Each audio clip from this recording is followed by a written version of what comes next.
start. Nothing is wanting to start. Come on. Give me just a minute here, guys. The Facebook does not want to start.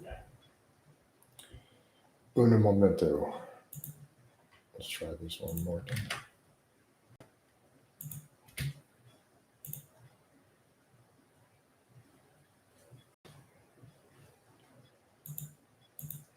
Again, my own fault. My own fault because I didn't wait a whole minute for Facebook to load before I hit the load button on YouTube, which pretty much ensures that it's not going to load. So let's try this one more time.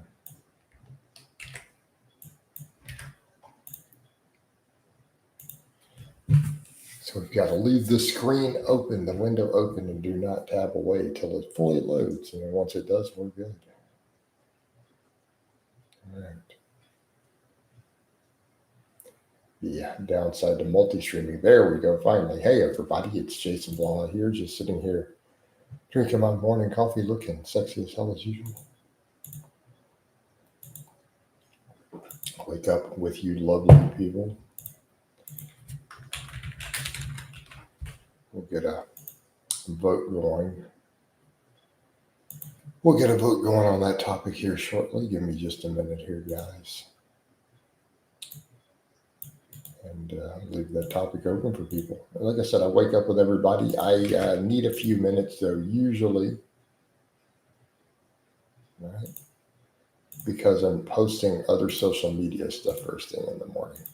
That's how I justify the really long coffee chats. I multitask while we do it.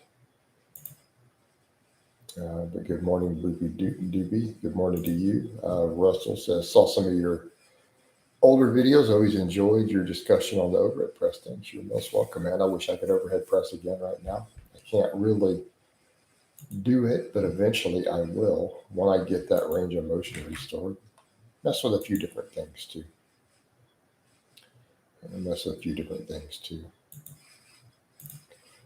I do some other stuff with my diet too to make sure inflammation is not an issue either. Yeah, goal is to be able to lock out overhead again one day. Problem is I cut it back out because I was able to work it back up, but I started getting shoulder pain purely from the overhead pressing, and I can't have it interfere with my bench. Do you like Primus?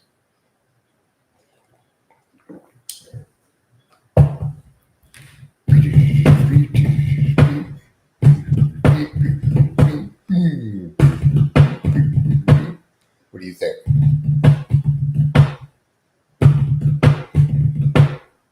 What do you think, Bippity Doo? My name is Mud. There you go. That's what I think about Primus. Primus is a great band. Les Claypool is arguably one of the greatest bass players of all times. All time, bro. All right.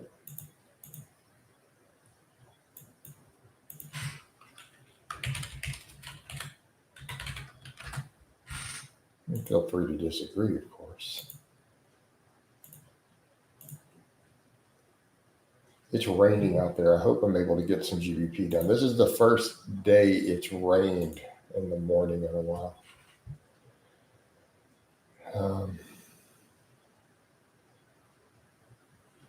Must be the real Jack Peter James, right? Is Alex a fraud? My name. A fraud in what way? Are they all fake natties? I mean, how are we defining fraud? Right? That's not even a question. No reasonable person thinks he's natural. Okay, just like only 16-year-old kids who are completely new to lifting, right, think he's natural. Like it was very obvious to every serious lifter. We talk about this all the time. When he first started blasting, it became overwhelmingly obvious. Like 8 years ago, 9 years ago, that he was doing all that silly bear mode stuff. He did a bunch of wet orals. Like it was, there's like, if you're even going to argue that point, I can't take you seriously. you're basically a 16-year-old kid. No grown adult male who has been working out and around the lifting world doesn't see that. And there's no further argument. Like there's no argument to be had. Hey Boopy, so that's a stalker question. I'm probably going to ban you. Why do you need to know if I'm strapped? That's automatic ban. Plus, you just made this account today. Done. Yeah. That's easy enough. Easy enough. You know that I'm strapped everywhere I go, so you didn't need to ask. But the fact that you asked a stalker question with an account you made today is auto ban. Actually, I'm going to start banning the guy immediately, and he's going to get frustrated. I'm going to start letting him post. The guy who makes 20 accounts a day. Like, if he no longer even gets to post or engage, he's going to get probably off himself, I'm hoping. So that would be our solution. Just ban him every day. But I'll let him get a little too much airtime before the ban. We haven't frustrated him enough yet. Because he gets a question answered. Like, I'm going to have to just, like, start completely giving him a blackout. Right? So that he loses all hope. It's the important thing. To crush your enemy completely. To demoralize them. Right?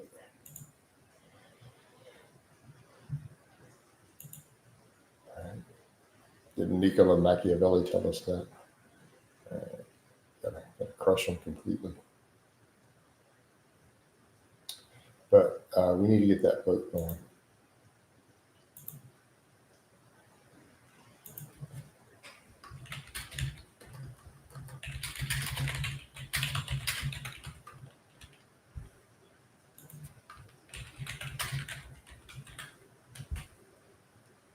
Doing a 36-hour fast. Why? I can't think of a single beneficial reason to do a 36-hour fast. I would never do it. So what's your logic? BDNF, I don't know what that means. Type that out, please. All right. Let's get this poll going. What does BDNF mean? I'm going to go Google it. BDNF. Brain-derived neurotrophic factor. Are you willing to sacrifice muscle for this hypothetical biohacker pathway? Because you're going to lose muscle with that one really fast. You can't go 24 hours without protein. So how do you know that it does this? Keep in mind, biohackers are usually insane. So if some biohacker told you that, I would automatically assume by default it's not true. Because biohackers only deal in things that are debunked. Right? That's like their whole MO. They find hypothetical pathways that don't pan out when they're studied and then obsess over them and write a 300-page book on it. And just completely ignore the data. That's usually, that's textbook biohacker strategy. Right?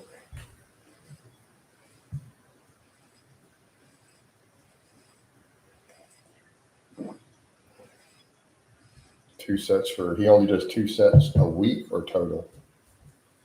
2 sets is going to be a little low. No, absolutely not. I'm saying you need at least 3 sets a week. I'm not concerned about reading a book about calorie restriction. I'm not risking strength loss. After just, you will lose muscle tissue though. The 36-hour will cost you muscle, and I'm not saying it's going to be a lot of muscle, but it absolutely will cost you. Make sure you don't lift weights that week. So you need to definitely don't have any muscle tissue tear down going into that. So I wouldn't lift weights for at least 48 hours before you do it. You'll minimize That'll minimize the tissue protein loss. Problem is the refeeding with protein isn't going to work. It's too far down. The 36 hours is already costing you.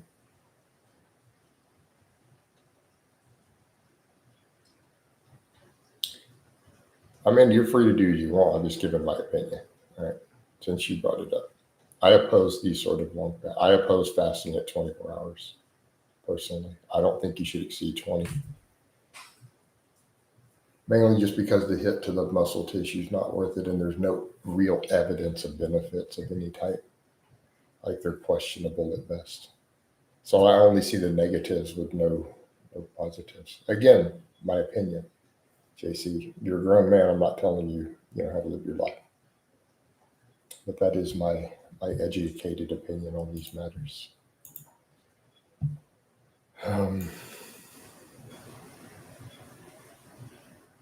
Because if I don't express that and I tell people they're free to do that, people are like, well, you should do it too. And then I'm going to tell them to eat a bag of dicks. And then it gets all ugly. Everybody gets upset. You know what I mean? You know how that goes, man. People get all butt hurt. I need some more coffee though. Coach needs coffee.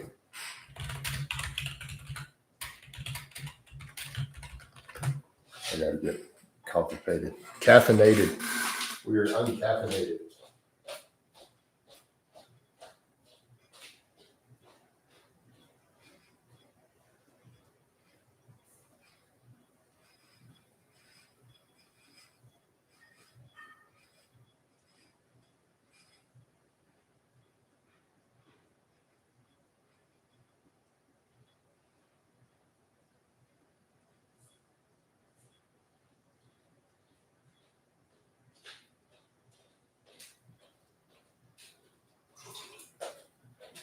All right.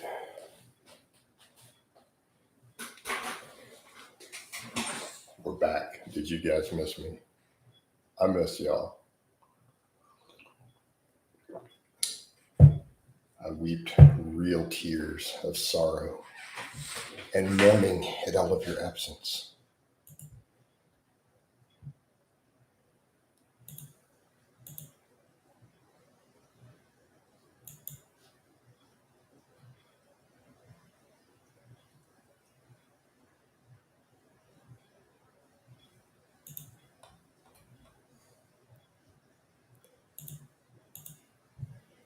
Man.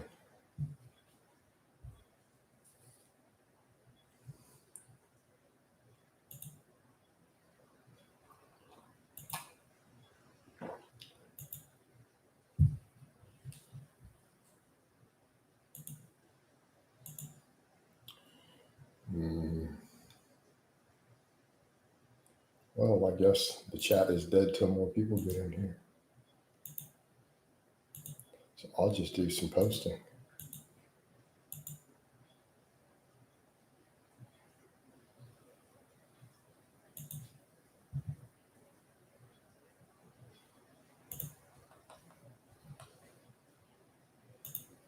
Right.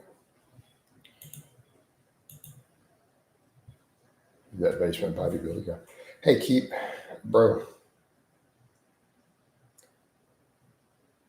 Let's just make this easier. Nobody you follow is Natty. Done. Just assume by default every single fitness influencer in existence is not Natty. Move on. Your life will be so much easier.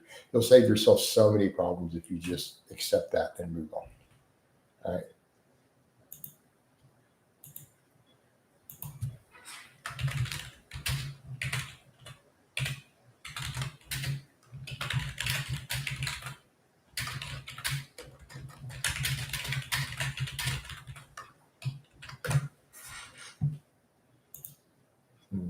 Can you open the subtitles? No.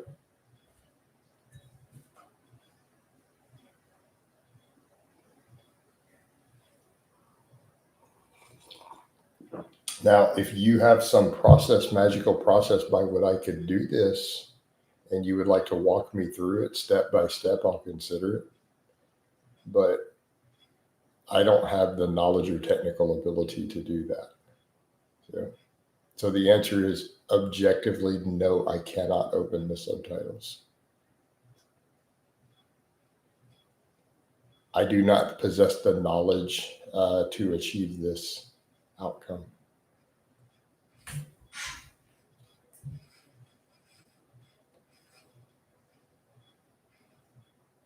Right?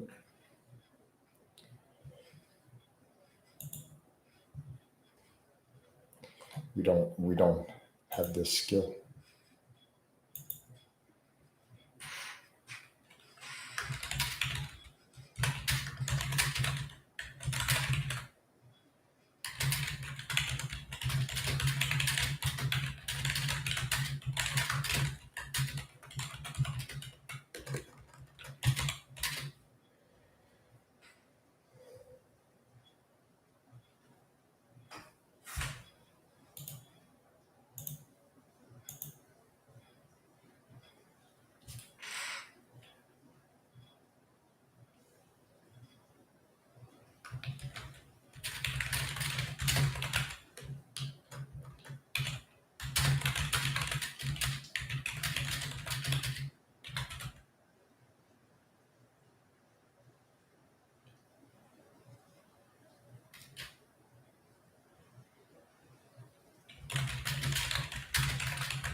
Yeah.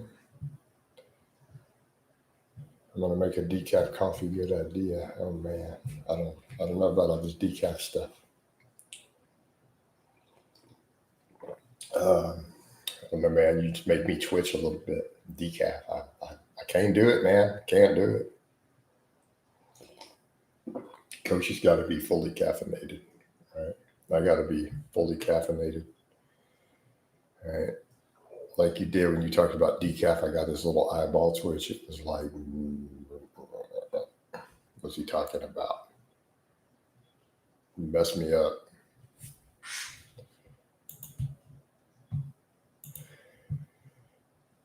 I took over 1,000 milligrams of caffeine for a month every day. I don't know how much that is. I've never tracked my caffeine intake. I don't know how much caffeine is in coffee. Since I don't take caffeine and have never taken caffeine, like in pill form, I have no idea how much 1,000 milligrams is.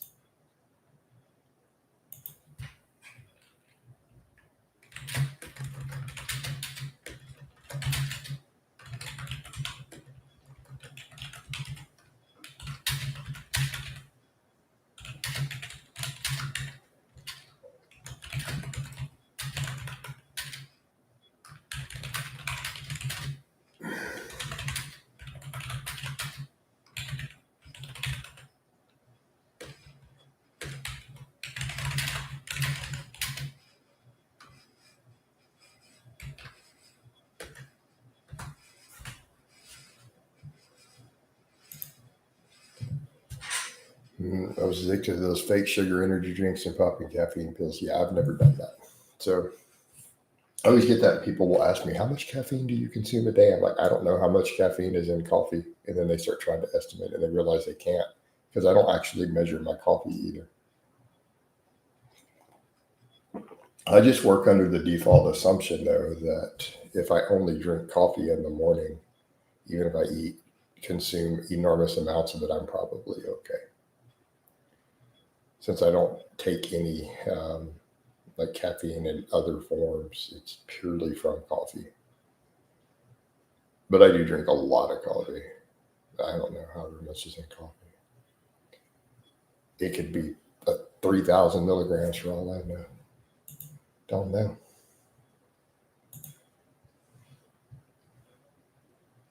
Again, these are only problems for people who are taking pills and stuff. Really, I think they really have to worry about this.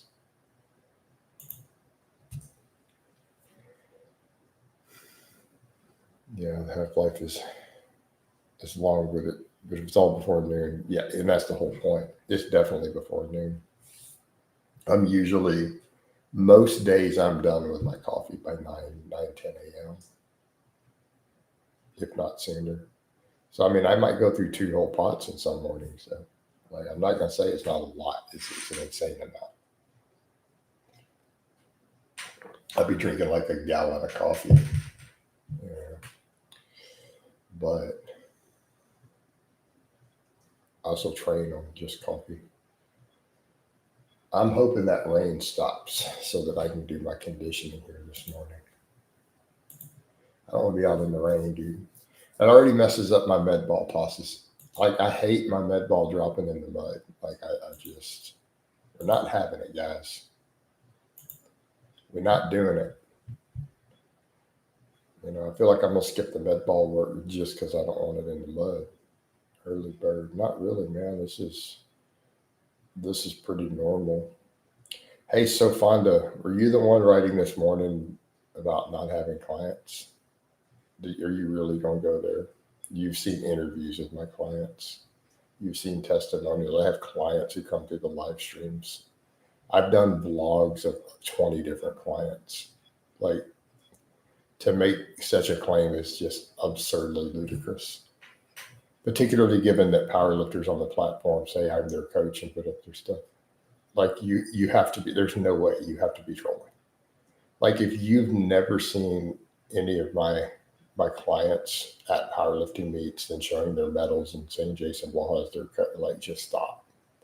Like I honestly don't believe you. Like no offense, but that's my point of how do I put it this way? Even if it's your second stream, given my powerlifting medals, given my records, my strength, and all the coaching vlogs that are in the channel, you can't possibly have that be your default assumption, right? Like that's not a reasonable conclusion that a reasonable person would look at and say that. Oh, that must be that's just silly, right?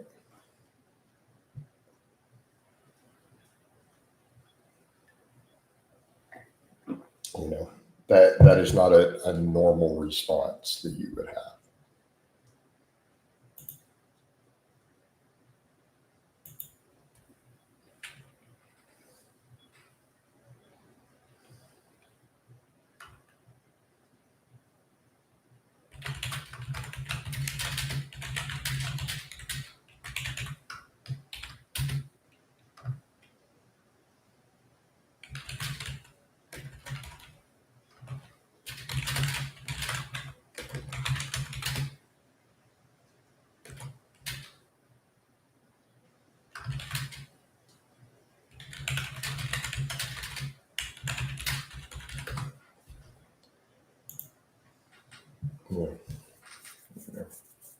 Yeah. I'm just saying that's just not a cool accusation to make because essentially you're taking someone who runs a full-time public business and just basically accusing them of fraud, which is kind of not cool. Like for no actual reason either, just because. The guy Ted comes through the live streams and you'll see his own videos on his channel. He comes in the live streams all the time.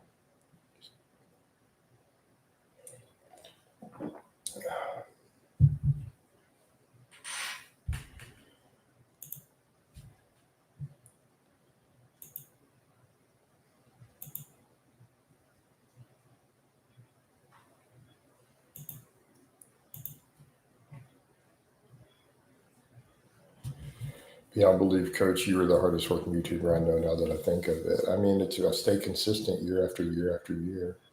But everything's multi-tube. It's not just tubes. Like you do realize I do more work on Facebook than I do the tubes, right?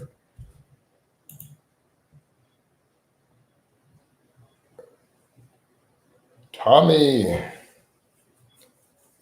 in my Facebook. What's up, bro? Tommy's old friend from the UK. How things, Jason? I went and injured my knee badly a few weeks ago. It's just now gives way randomly. Walking doctor suspects I may need a knee replacement, but I've yet to see a specialist first. So, Tommy, let me know how that goes, man. Hopefully, you don't need a knee. I know multiple people who've needed one. How do they think that you heard it? Was it out running?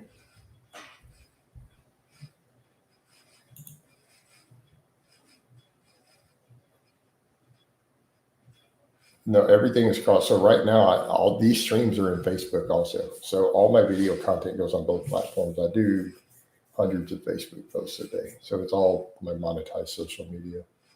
And it all feeds the coaching business. Right? Everything feeds the coaching business at the end of the day.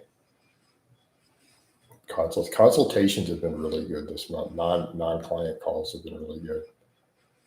I've done so far for this month about $600 in calls with non-clients, people who aren't even clients, just wanting their 1 hour consultation calls. So it's been pretty solid. But the streams get me consultations a lot. Occasionally I get cards. This year I picked up 3 clients in streams, like new actual clients. But if you watch the streams, a lot of people who come through here go, yeah, they've done consultations with me. And they're like, totally worth it.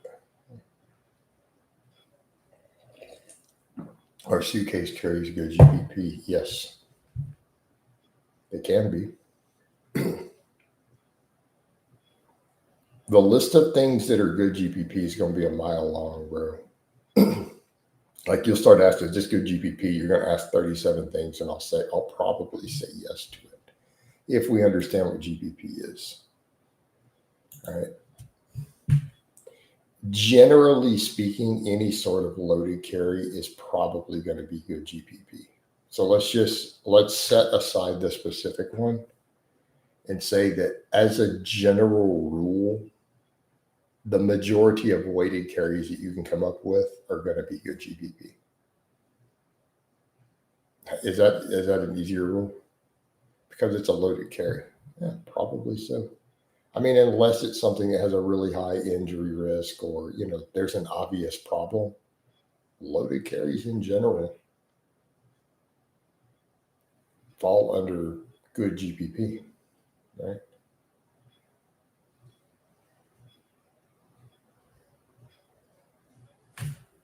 I mean, even if your weighted carries end up falling under SSP, they're still good GPP. They're just sport specific for you, but they would be good GPP for the next person.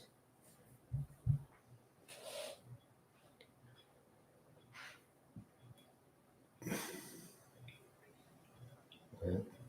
But usually jumps, throws, carries, anything involving a sled is probably pretty good GPP.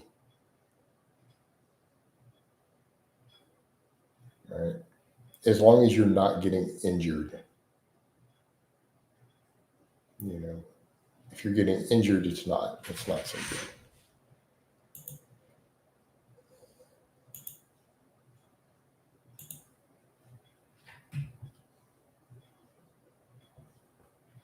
Well, let me look and see what the weather is supposed to do today.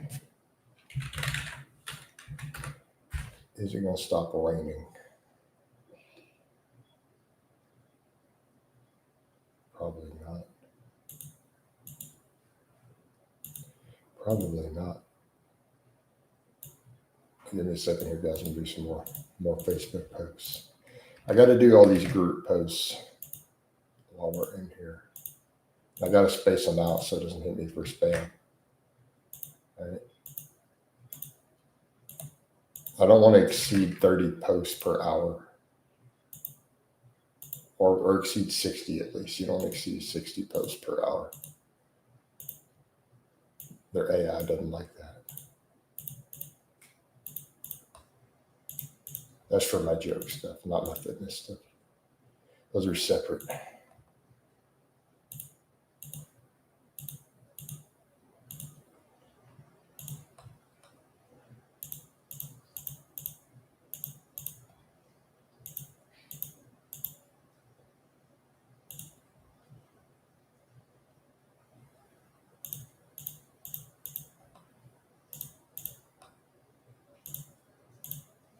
Again, if we're going to sit here and chat with people drinking coffee, I might as well earn money through 3 or 4, 5 different streams, right? Common sense.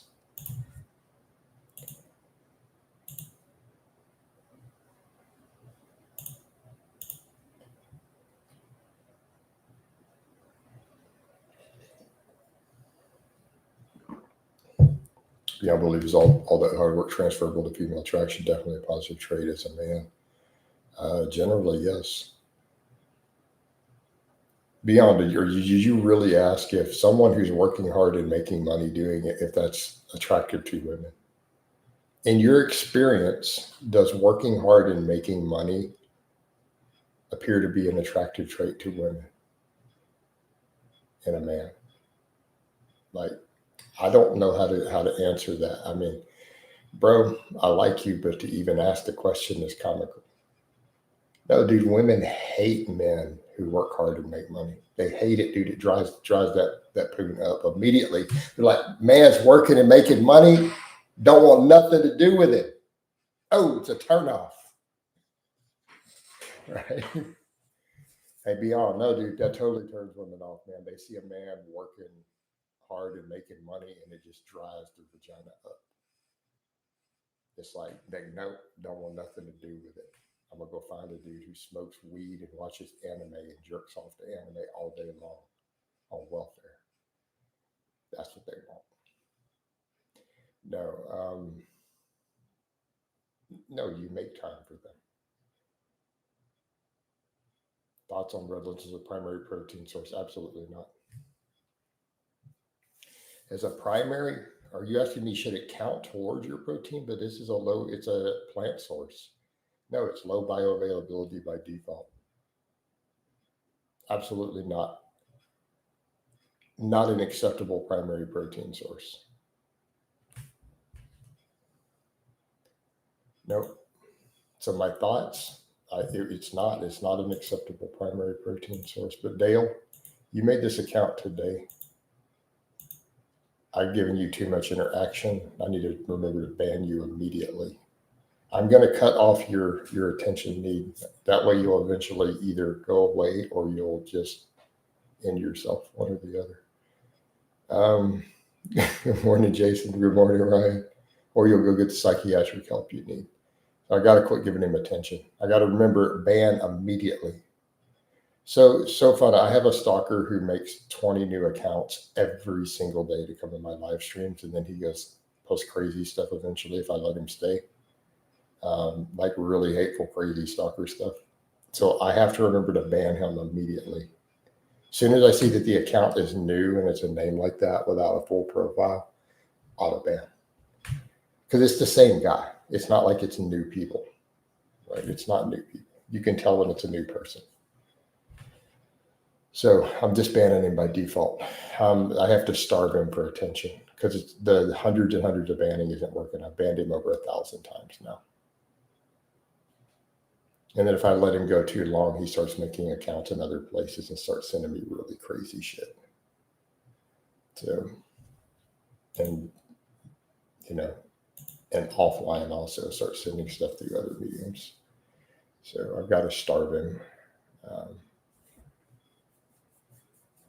I got to do better about it. Like I didn't realize I answered his first question. I just took it as default instead of checking the date. And realized he made the account today.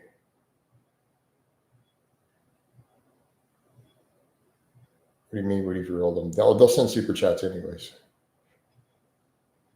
All right.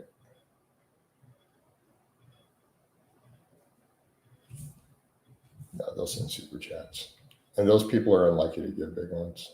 I mean, that guy when he has money, he'll do them anyways. He'll make a new account just to do the supers and buy a membership. And then he gets banned and restarts. It's irrelevant. I can just ban him. It won't matter. That's his best way to get through further, though.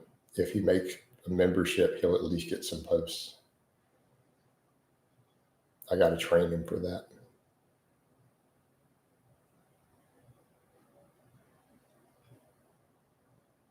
All right. Oh, man.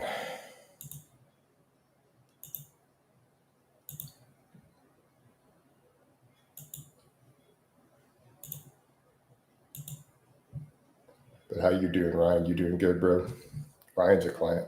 So, hey, Ryan. Sofond here thinks I don't have any actual clients, that I stole Ted's pictures.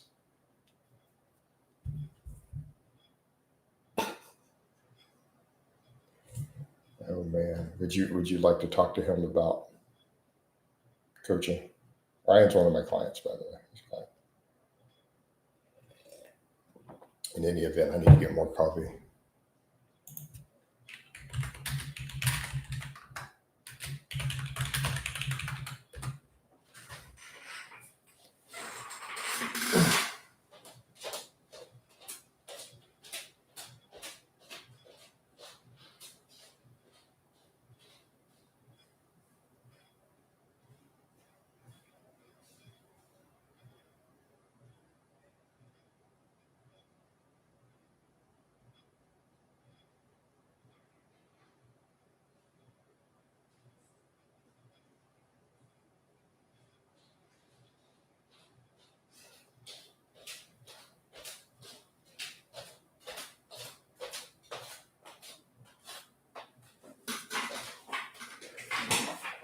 What makes you think Alex is? Why are we entertaining this? Okay, I'm just going to be straightforward. If you think that any of your fitness influencer personalities you follow online are actually natural, you're too stupid to tie your own shoelaces. It's that simple.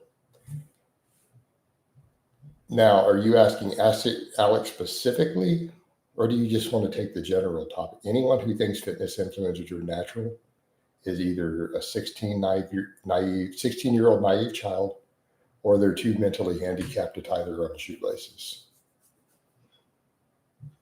Like, I know everything I need to know about a person based upon that assumption. Not trying to be mean, let's just be honest about it. Like, the level of naivety and gullibility is just, I just can't. I can't tolerate that level of willful stupidity in another man. I just can't do it. Right. Ryan's like, bro, most gym goes are natural. Like, dude, so many guys are on gear who are tiny. It's ridiculous. You don't go to a gym if you don't know this. Like, you must clearly train at home or just go to the park if you don't realize this at this point. Because when I go to a gym anywhere, everyone tells me they're drug stacked. Dudes who are 150 pounds start telling me how much test and DECA they're on. For 20 years. The last 20 years, it's like normal. But it was very obvious when Alex started blasting. Like, we all saw it. This was like, what, 8 years ago? All the real lifters, oh man, there he goes. He started hitting that, got that big old D-bowl face going.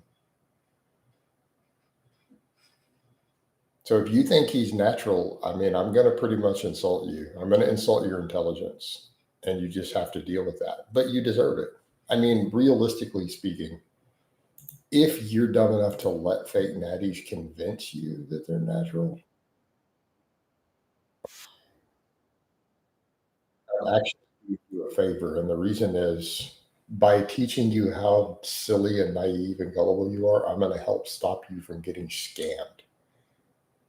Because if you're going to fall for the fake natty thing online, my God, what's going to happen when you meet a salesman in real life? What's going to happen when you meet a con man in real life, dude? You're going to be so screwed. They're going to take you. Like, you're going to get took for everything all the time by every hustler, con man. Every girl's going to take your stuff. Every con man you meet out, every con man salesman is just going to take you. Because that level of naivety is really on the it's bad. Like, you were hurting yourself. Like, you're setting yourself up for major problems in life.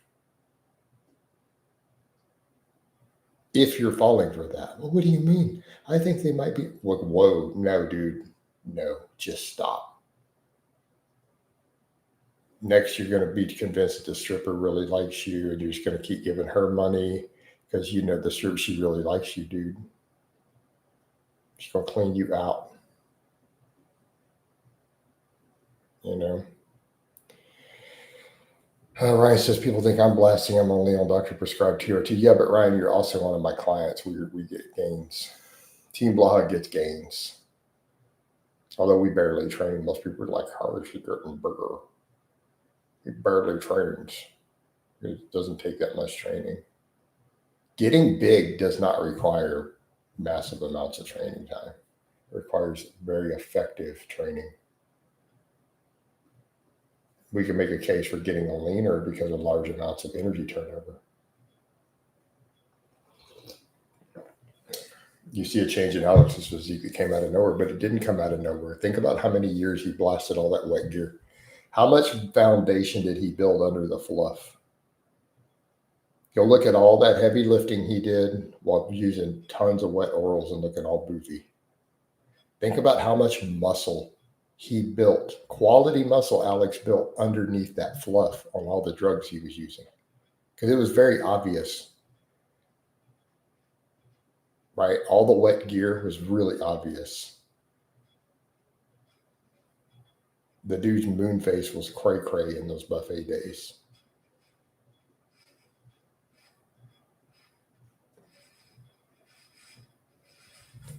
So, then he strips down, does some drier stacks. So of course you're going to see it, because then you're going to see all that quality come out. Right? An hour a day of hard training is absurdly effective. Yep. Well, not every day. I mean, we have you train 3 times a week. All right. But we're doing weighted dips and weighted chin-ups to failure.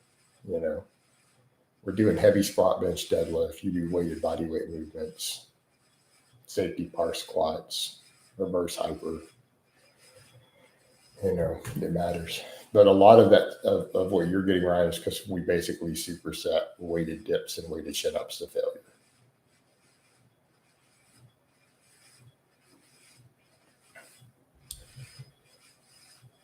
Let's see who's winning the poll, though. There's only been 21 votes. Your mom is winning. Your mom is the biggest fake natty, guys. It's crazy that he can just lie like that to his community. There's no way Paul Dodney, man. What do you mean? It's normal. It's normal in the lifting world. What do you mean? Everybody does it. They just lie to their community. Sound like Jennifer Lawrence. What do you mean? What do you mean? What do you mean? Sorry, I saw that the other day and I was crying, laughing. It was really good. It's funny as hell. She's actually a really good actress, all things considered. Whether you like her or not, she's actually a good actress. In terms of acting ability, I know some people don't think so. And I'm not like a big fanboy or anything. Just noting it. He was always strong, coach. Please don't. What are you talking about? You're going to Irish up that coffee. So please explain this in normal nomenclature. Is that a typo or does that mean something? Because I hate having to go to Urban Dictionary. Irish up that coffee. What does that mean?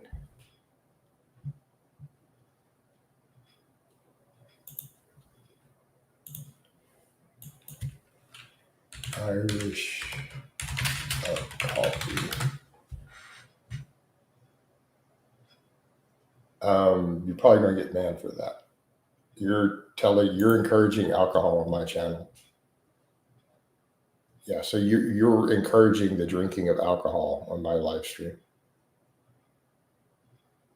And you're encouraging someone who is coming up on their 7th year. February the 18th is my 7th year anniversary of my sobriety. Yeah. I hold a very anti-alcohol position.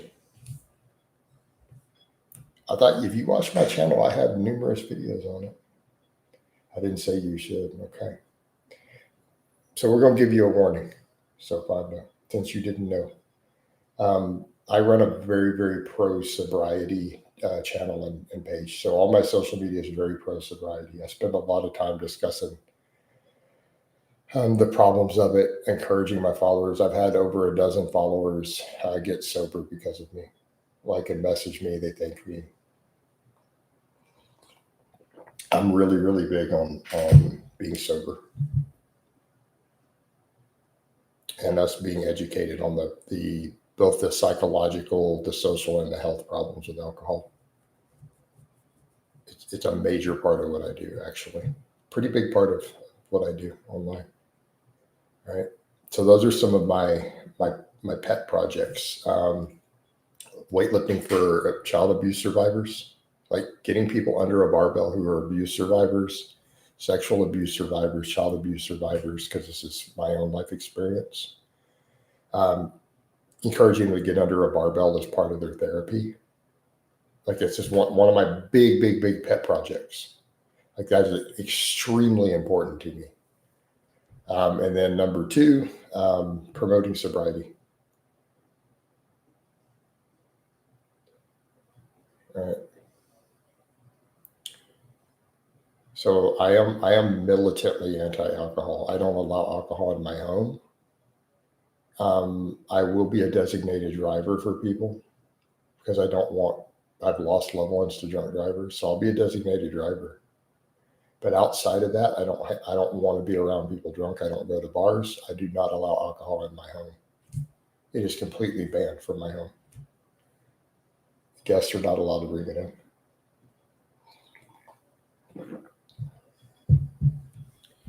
So I'm pretty serious about that. But you might not have been aware of that being due here.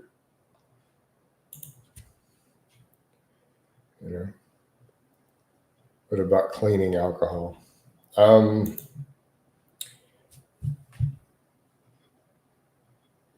Alpha Destiny rack pull. Do you think that's not a serious question? You know that's not a serious question. Come on, bro.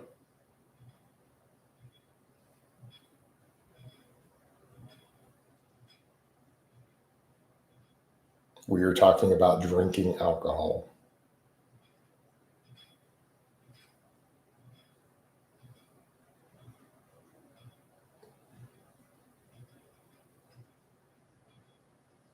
You asked me, do I like rack pulls? I need you to be more specific. Do I think below the knee rack pulls in the right context have their place for strength athletes? Or are you asking me this silly above the knee rack pull thing?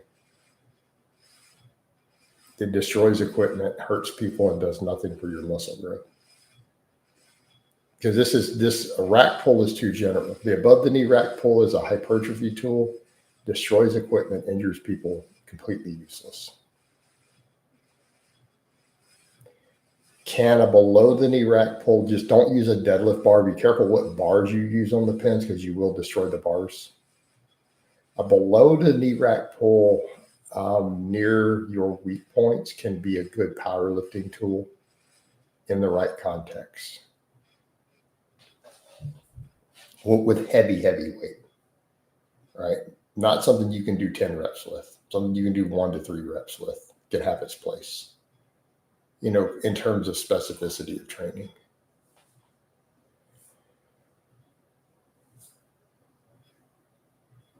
Yeah. Ryan says I really cut down my drinking myself. It doesn't add anything positive, right? Right, absolutely.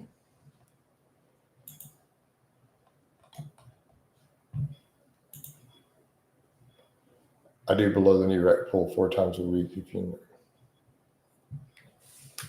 oh man, have you consider getting a girlfriend to do that for you? Just saying, bro.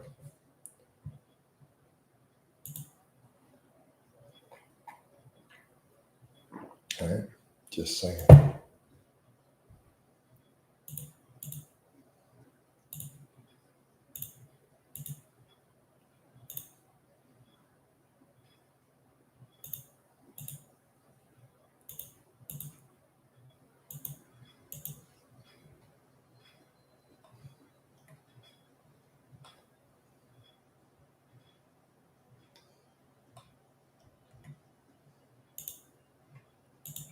All right. All right.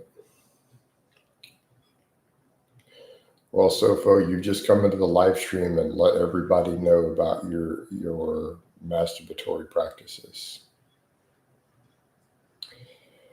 Hey, man, that might be TMI, bro. You know, might be TMI. I don't think we all needed to know that. But I suppose we appreciate your sharing. Too hard. That's what she said. That's what she said. The rain's still going. Why's it got to rain? Why is it raining? Stop. Stop raining. I got to be able to do some GPP later. Be out there in the mud. I don't want to do GPP in the mud. Why, Lord, why? Uncle Ruckus. Why, Lord, why have you forsaken me? I got to not imitate Uncle Ruckus. I'm going to get myself in trouble. I'm going to get canceled.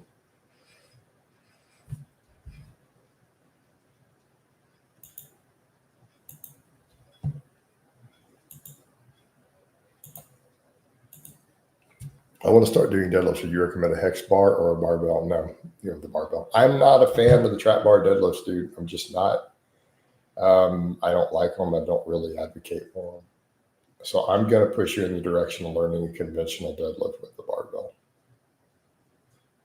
Just learn to do it correctly. That's the main thing. All right? Learn to do it correctly.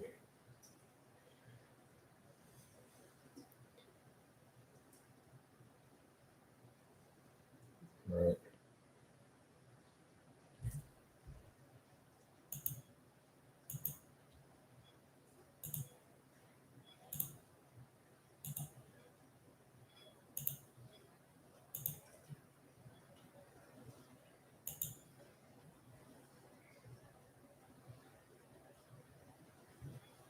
Okay, great. Thanks. Yeah, the forum was a little concerned about with the barbell, but we'll start very light. It's not about starting light. Starting light is not the key. All right. Justin, it's not about starting light, because starting light isn't going to give you any training carryover. It's about learning the form. Yeah, your first set, start light, if that's what we mean, but you're going to want to actually do hard work sets, like almost immediately. But learn technique. I have whole videos teaching you how to deadlift, how to pull the slack out of the bar. It's a super easy lift to learn if you just take a few minutes. Like I can fix people's deadlift within 3 minutes in a video call. I literally take people through the video calls, not even in person, and perfect their deadlift sometimes within 3 to 4 minutes on camera, all the way to almost close to a competition quality for people who do it horrible. The thing is just the habits have to be ingrained. So if you have bad habits, unlearning them is hard. If you're new to deadlifts, I can teach you a beautiful deadlift within a few minutes. So yeah. All right.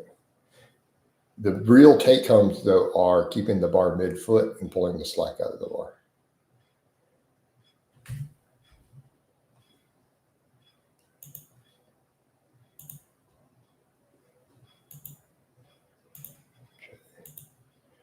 What program to run if I'm skinny and just getting back to the gym? I mean, not a specific program. Any novice program would probably work. I have multiple free novice programs in playlists that would probably work. Pick one. Pick one and just run with it. Probably any basic 3-day full body linear program will work.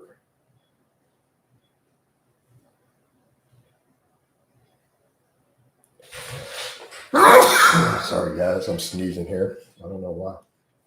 I can only press 60-pound dumbbell shoulder press for a few. I don't know.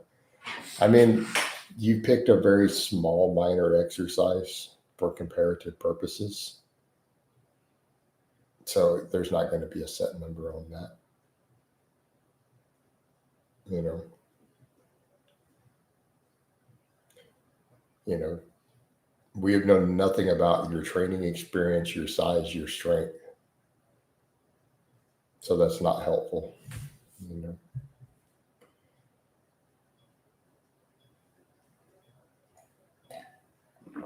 Conditioning day GBP if the weather permits. It's raining right now, though. It is raining. So I don't know how much stuff I'm going to be doing in the yard. Might do some pavement work if it stops raining. Otherwise, I guess I'll take the day, man. If I need to. Rest, recover. I took a day off yesterday finally from lifting, which normally I rarely do. I only do that 2 or 3 times a year. Point though where I listen to my body, because keep in mind how I do train. Like normal everyday workouts, just do rep work with a 500 deadlift. So appreciate the super chat, Google.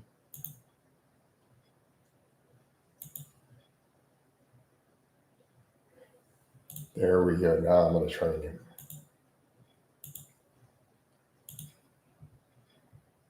You lift on. No, I do three lifting sessions, but I do conditioning most days. So a standard week for me, I do 3 days of lifting and then 3 days of GPP.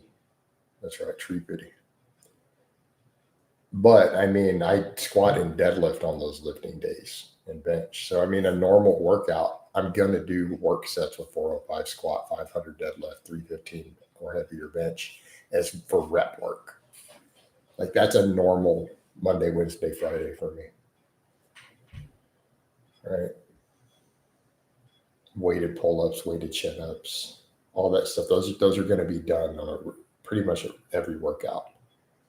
Off days are GPP, sled work, jumps, throws, box jumps, whatever I need to do. Right.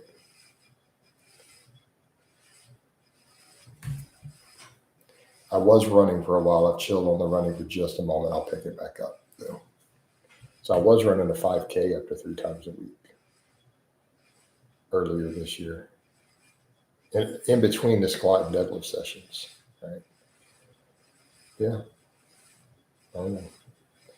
Coach turns 49 in like 3 weeks, guys. So I'm like 3.5 weeks from my 49th birthday. Any group sports? No. No. And if I did, I wouldn't tell you. So I keep my personal life off the internet. So if I played flag football once a week, you wouldn't actually know. I wouldn't tell you. Because that's my personal life involving other humans. I keep all of my interactions with other people completely off the internet at this point. All right. And no, I'm not going to explain why anymore. It's simply how it is. I'm either run a mile or ride my bike 30 minutes. I'm not decided yet. That's just going to depend on the weather. Is it raining where you are, Ryan? Figure due to location, if it's raining here, it might be raining where you are.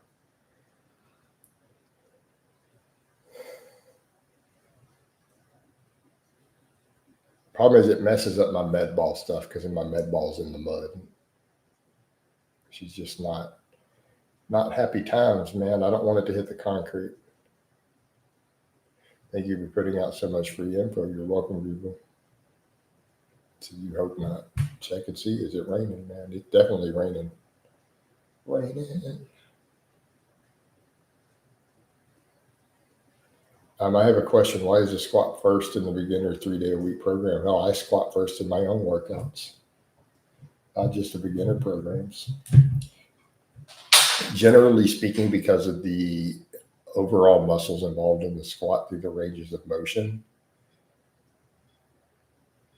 all right, you're going to get better overall activation. So this has been done for decades. Coaches and other people figured this out generations ago. Performance is generally better. Muscle growth is generally better if we train the biggest stuff first. All right. And also because of the support nature of the squat, if you train other exercises before you squat, the injury risk goes up.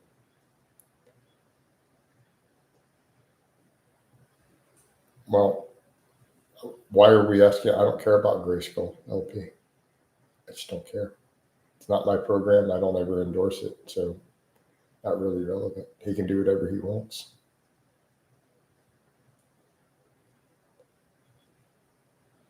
Do you enjoy squat? No, I don't enjoy squats at all. My least favorite exercise. They're absurdly effective. if I could get the benefits of squats without doing them, I would just never do another squat the rest of my life. It's the one exercise I don't like that I normally do. And I used to not feel that way.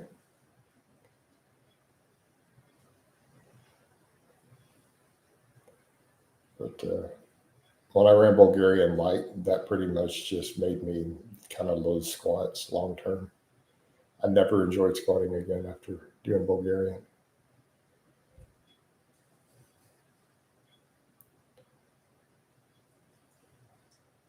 It's why Bulgarian training breaks people. The programming design is intended to psychologically break people so that you weed out the weaker people out of the lifting program. Right? Not the weaker people, but people who don't have a certain mindset. So 19 out of 20 people will eventually break under it.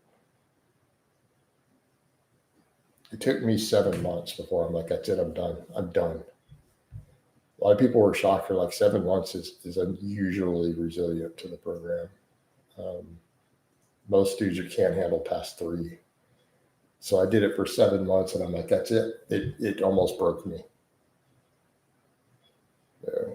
Before I hired you, I almost considered running it, right? And the thing is, it's not like people say, oh, so if I can make it through. No, if you make it through, you have certain psychological traits that are specifically rare. It's not like, hey, I'll just make myself tougher doing it. No, uses your brain is wired a certain way. I think you almost have to be a psychopath to be able to successfully run it. There has to be some certain types of detachment in the brain to be able to handle it long term. You know,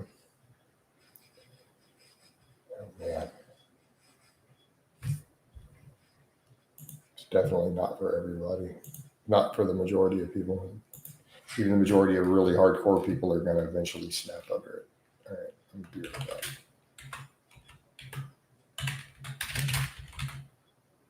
So I heard something I got to investigate.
All right, we're back. We're back. Lars says squatting every day sounds sick and twisted. I mean, I agree. It's a reason people break under it. You know, the reason people break under it.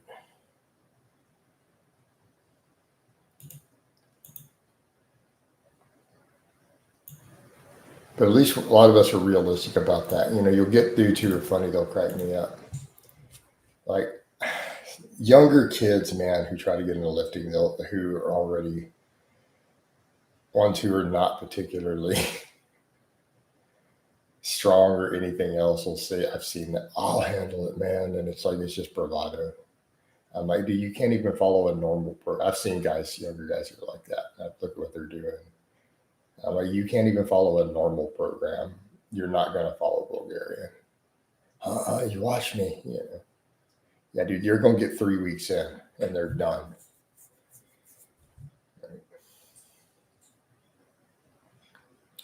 But I mean, that's the thing. There's a mindset with that of I'm going to get up and squat every day. And for a while, it's okay. Right? For a while, it just turns into your normal and you feel like it becomes your normal until certain things start to happen. And then if you start to get to, once you start hurting, once singles and low reps, I see what you're saying, Chrisart, but how do I put this? It's one thing. As I don't mind the low reps within reason, but even when it gets heavy, man, it's the same thing. So my question would be, Chrisart, how strong are you on the squat? But the other thing with the Bulgarian is that every day there's a point where, for me, I went from it just becoming my normal. I settled into the routine. Everything was good. But then I started having the tendon inflammation. Now, granted, I wasn't sober at the time. My drinking was probably a factor. I'm sure it was. That, and then that point where you start dreading it. No, I'm not Catholic. You start to dread it. Like when you wake up and the first thing you think about when your eyes open is dreading that squat.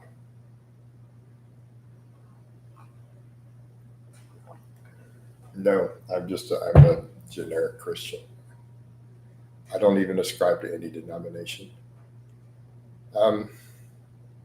Hey, Alpha, can we not dig further into that? Let's move on. I would rather not discuss the specifics of that. If we could please move on. Because I feel like I have to rehash that a lot, and I would prefer not to. All right, Coach. What's up, Peppermint? Hey, Peppermint, the strategy, unless he's donating super chats, the new guy, I ban him without saying anything. So the guy who makes a new account every day, I want to starve him of attention unless he pays money. So if he makes a first post, I just ban him automatically without acknowledging it when I know it's him. And then I'll ban him after. Like he donated a couple money now I'm going to get rid of him. So if he wants to stay, he has to pay. All right.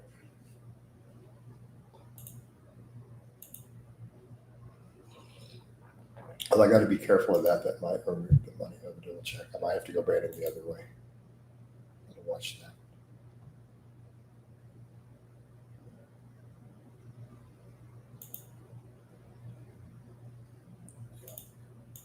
Yeah, I got to be careful of that.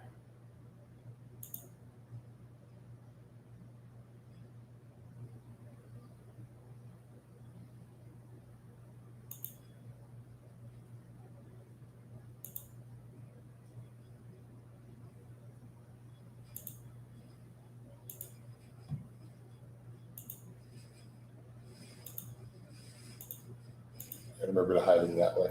So that might have actually removed the money. Oops, because I banned him in the thing. It might have removed those specifics because I got to be careful of that. Oh well, I guess I'll find out after.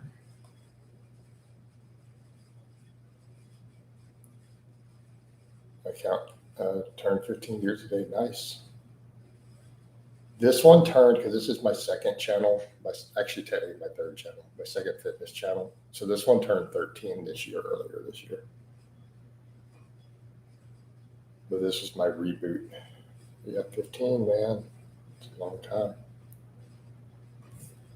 All right.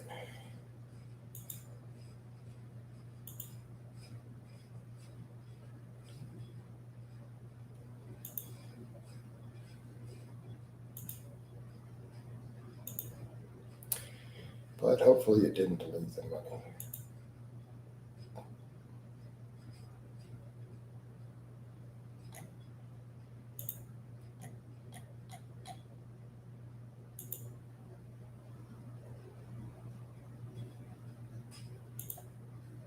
But it may have. Oh, well, I got to be careful of that. Yeah, right. It's the same guy who's obsessed with the gaining weight.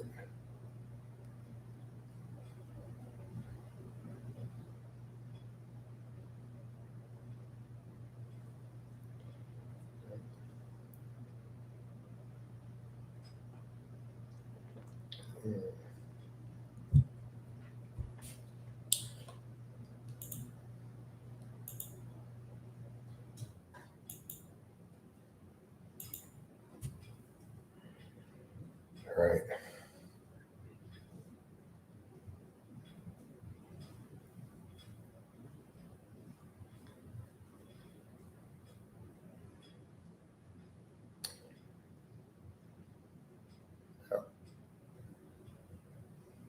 Yeah, but I'll send you a message about that.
So I gave you the 411 Ryan without discussing it in public.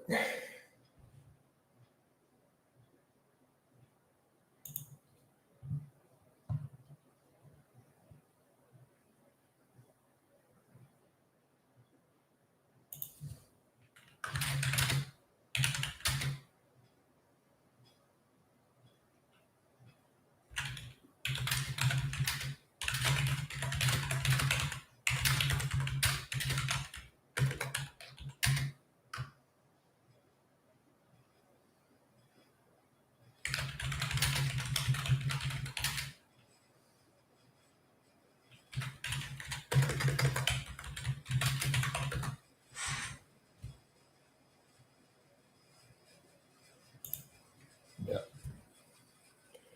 Yep.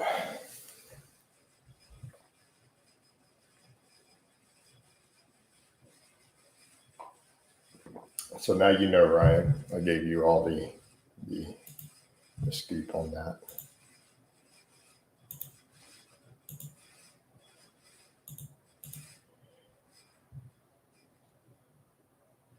You know.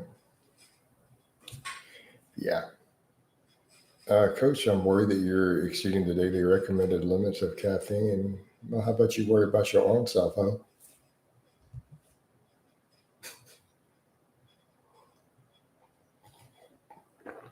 I have a high tolerance and it's only consumed in the morning, so it's perfectly fine.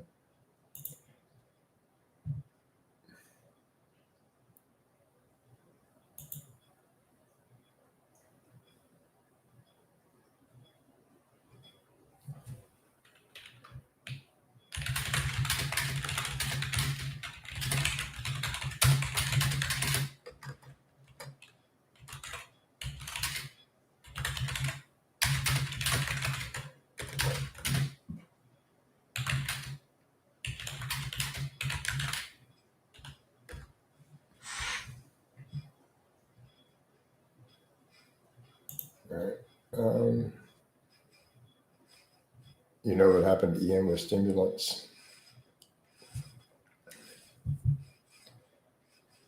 Are you implying that stimulant drugs and alcohol are the equivalent of coffee? Like, is that actually a serious comment off the Destiny Rack poll? I just want to be clear. Are you making this as a serious association?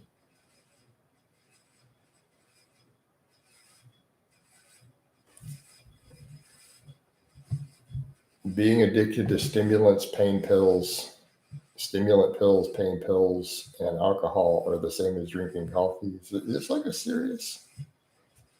Morning, Coach. Do you recommend kefir for gut health? Yes.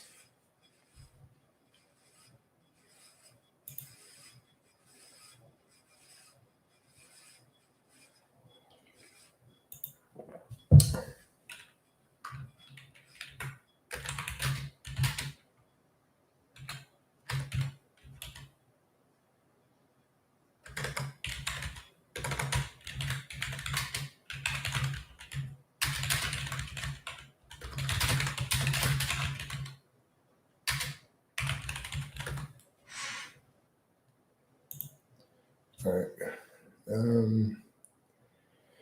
Yeah. Yeah, I can't take that seriously. That you're really going to discuss Ian McCarthy's problems being associated with drinking too much coffee in the morning. I just can't, dude. You can't be serious.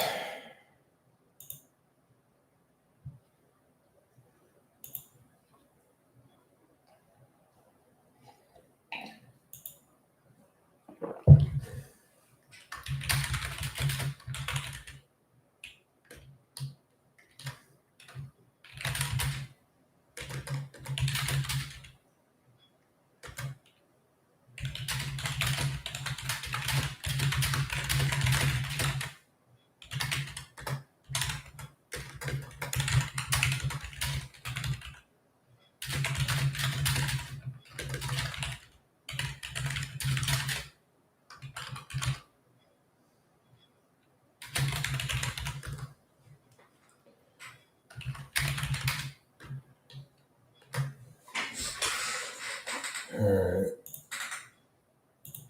Yep. Google Gateway Drug.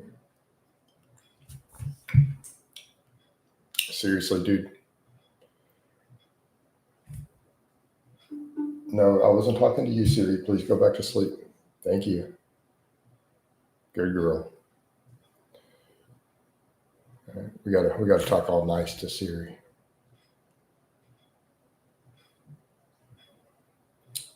Hey Alpha, no one cares what you recommend, quite frankly. Nobody asked you.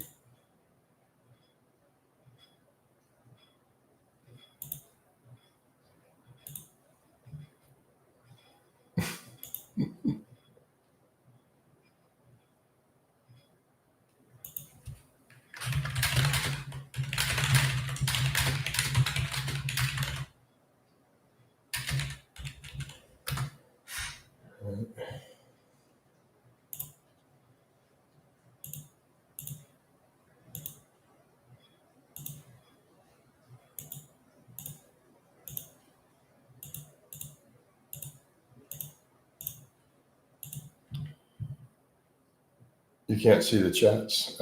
Alpha Destiny Rat Pool gave me 40, whatever, that guy. Right?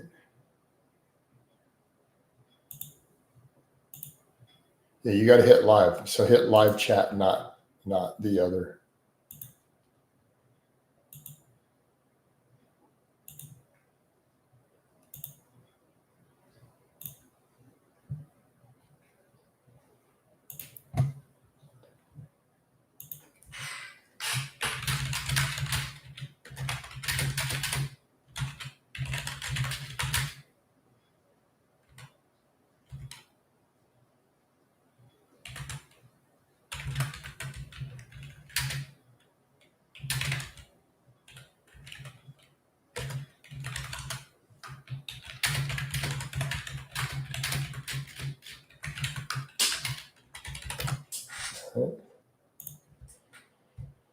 All right.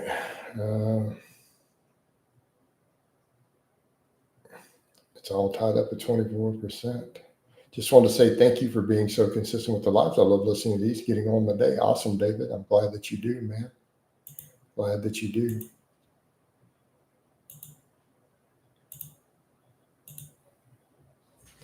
Yeah, it's all tied up here. I mean, I do have to put your mom in there as an option, but it's tied. Jeff and Alex are pretty much tied there, guys. They're tied up.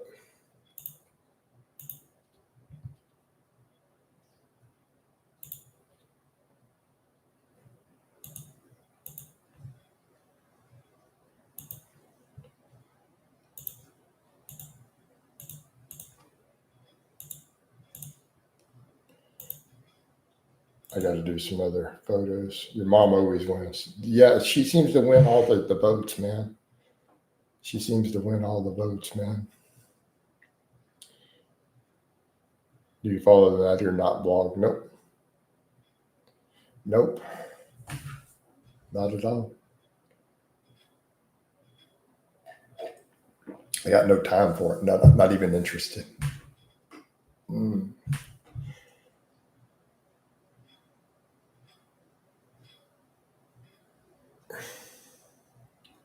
I mean, to be fair, I just don't find that sort of thing interesting. I know the whole industry is fake natties. There's not really, it's not something I really actually care about outside of that. Just overwhelmingly obvious, and I move on from it.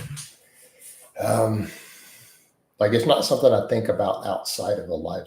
So let me be clear. So these topics, when I'm discussing them with you guys, this is not stuff I sit around and think about on my own time, right? I know maybe that makes people sad to hear, but I can tell you I don't waste 30 seconds of my day outside of when I'm interacting with fans discussing it. I don't even waste 30 seconds of my day thinking about fake natties and who's natty or not. My own time for free? Oh, hell no. You know what I mean, bro? Now, it's obvious. It's not like you look at someone and don't just know, but I don't sit around dwelling on it. Right?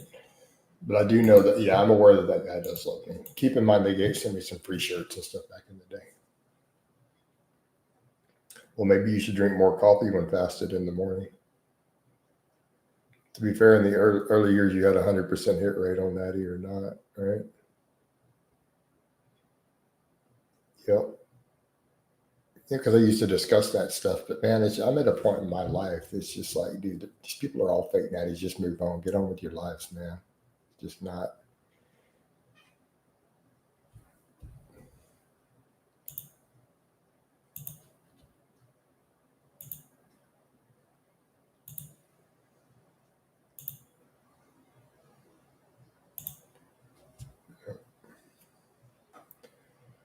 Yeah.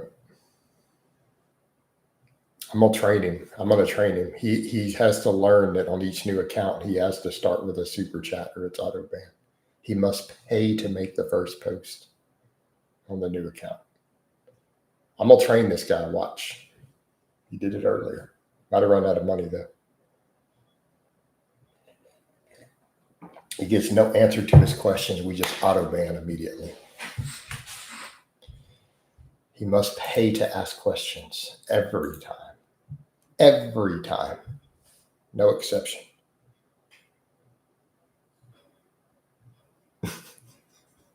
even if it's $1.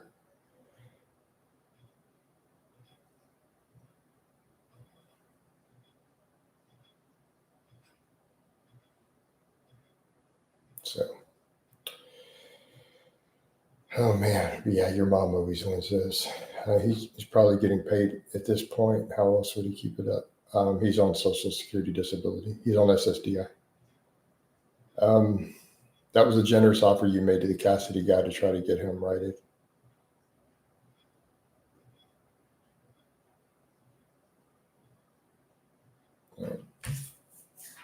So I'm technically getting his welfare money. Technically, entitlement, SSDI is an entitlement. It's not considered welfare. That was a generous offer you made to the Cassidy guy to try to get him righted. Exactly. I think it was 20% off. We'll sort him out. He can definitely afford it with his outreach, but it's just, he could easily afford the full price. But that 20% just to show, peace offering, olive branch, right? In the name of goodwill. Can you add mass with calisthenics only? No. Adding mass requires a calorie surplus. Technically. The laws of physics. Adding mass means gaining body weight, right? Adding mass means gaining weight. In order to add mass to your body, you must be in a calorie surplus.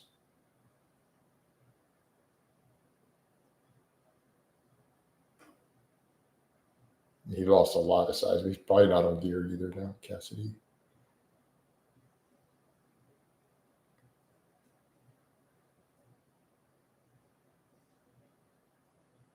How would you set up a 1 day per week strength hypertrophy program? I wouldn't.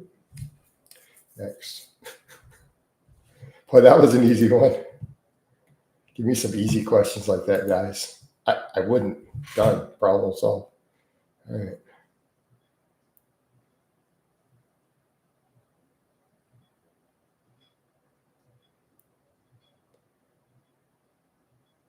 I like to answer questions literally based on your exact wording.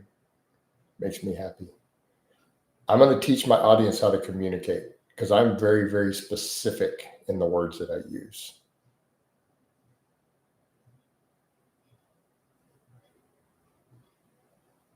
So I tend to take your questions literally with the exact words that you use, because otherwise people paraphrase me and they start changing what I said. And it's like, well, this is a problem. I have a pet peeve about being paraphrased. So if I say Sally sells seashells down by the seashore and someone changes one word in the sentence. So basically you said, no, I said Sally sells seashells down by the seashore. I didn't say Sally sells seashells near the seashore.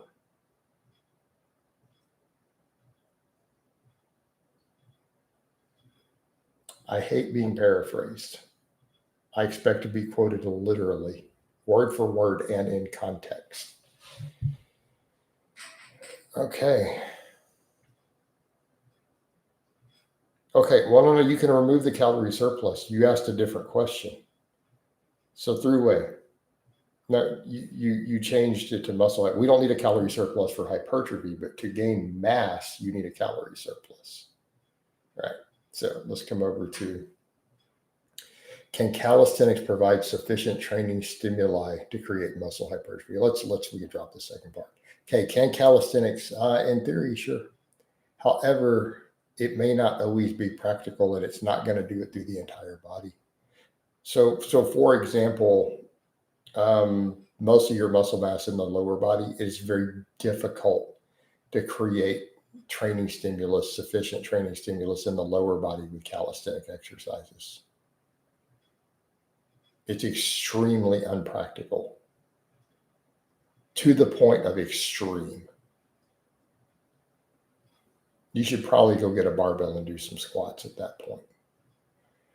But as far as upper body, sure. But you are eventually, so calisthenics means you don't add any weight. Eventually you will run into overuse issues. You're going to run into issues of impractical loading. We're going to come over to, it still makes sense to start adding weight. But sure, as long as you continue to add reps you will continue to stimulate hypertrophy on those, but you may have some unbalanced development, right?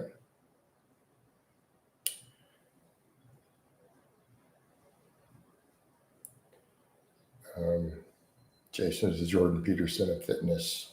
I don't like Jordan Peterson, by the way. Yeah.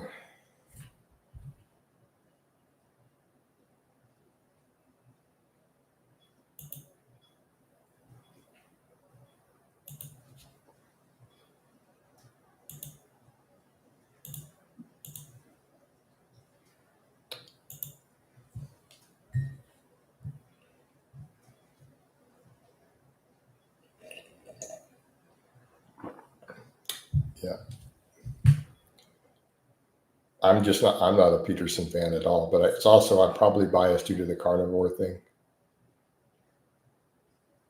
in terms of precision of language.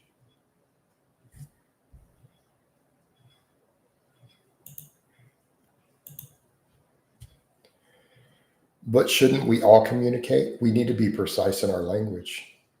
If we are communicating on a large scale or we're asking technical questions, and training would be technical questions, like we should be very specific in our phrasing. We need clear communication.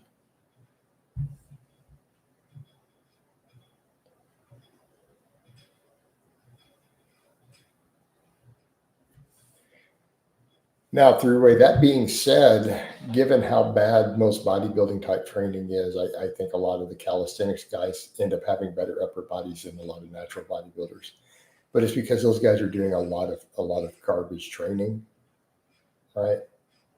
Because ultimately, at the end of the day, a weighted chin up is simply a better exercise than most of the machine crap most dudes are goofing off with in the gym. All right.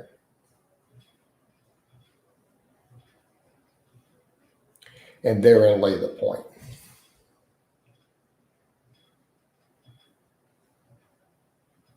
Right? Chin ups, dips, even I guess the handstand push ups on rings technically just work way more muscle through the upper body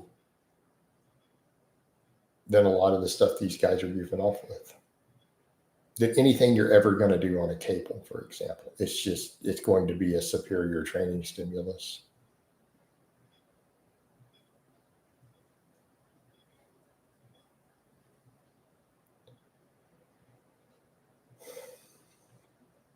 But ultimately, we run into practical issues of loading. So unless you're willing to add weights, it isn't practical from a loading perspective, right?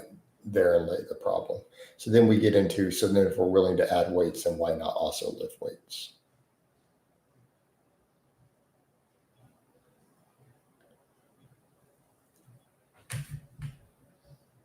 So we come over to, just because something is possible doesn't mean that it's your most effective approach. No, I don't. I've never used the old Nautilus. I'm not a fan of Arthur Jones. Arthur Jones is a scam artist as far as I'm concerned. Although a lot of people do like that machine, I still think it's overrated. You could get 100% of the benefits with a dumbbell. You really could.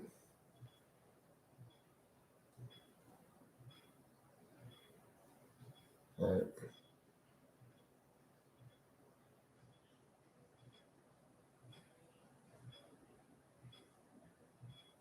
I mean, on a serious note, did anyone ever have problems getting great results with a dumbbell on a pullover?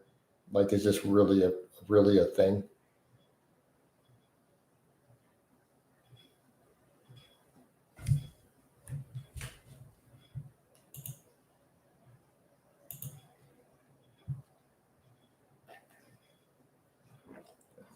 I mean, we're all the way back over to, if it wasn't for Arthur Jones, we wouldn't have all these bodybuilder machine pump fluff.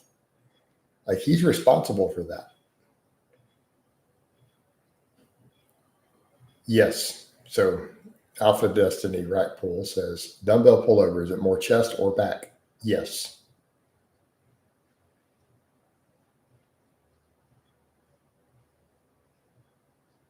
That's like asking me, is the bench press More chest or tricep? Yes.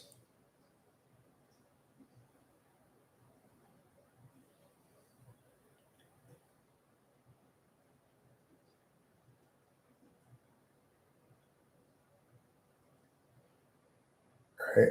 My arms never. My problem is I'm convinced I overtrain my arms ultimately. I need to just stop doing that.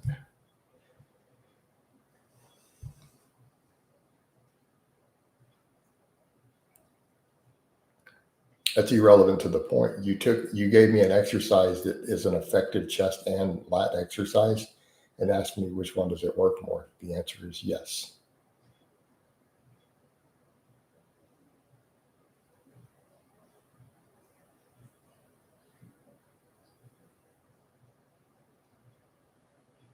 Now, I'm gonna make you understand why I said that. Well, Sebastian Sunny's a goofball non-lifter whose opinion shouldn't be taken seriously anyways. Let him go lift his ass off the bench at a powerlifting meet again and do some one-arm lat pull downs instead of pull-ups. All right, so think through the problem with your question. Wouldn't it depend upon the individual person and how they're specifically performing it? Wouldn't it depend on your individual ratios of your chest versus lat strength? Maybe the angles and specifics that you are doing on the movement would determine which one is getting more stimulus. Rather than this great chest and back and lat exercise, which one does it work more? Well, the answer is yes. Does one of them work more? Yes, for different people in different instances, it will work one more than the other.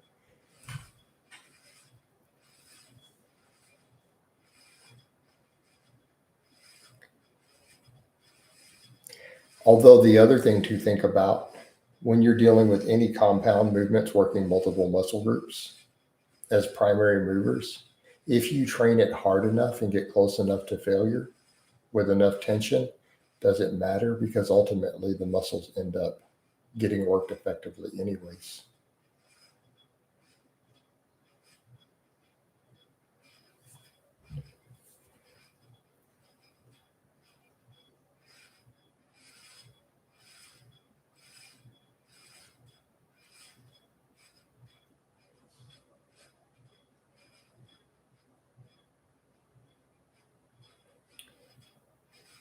So you're asking me why? Why did the old timers do it? Because it works. You're asking me why these days do you rarely see it?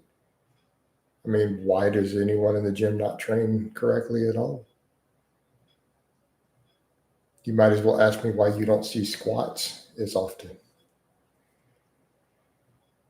I don't know the why, because people are lazy, people are ignorant, people don't know any better. It's not lack of effectiveness of the exercise.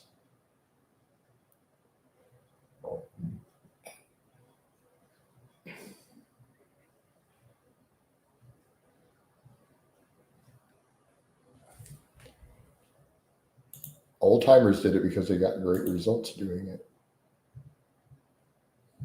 Can you combine the pullover with the skull crusher? Well, it's technically not really. No, because as soon as you add the pullover movement, it ceases being a skull crusher.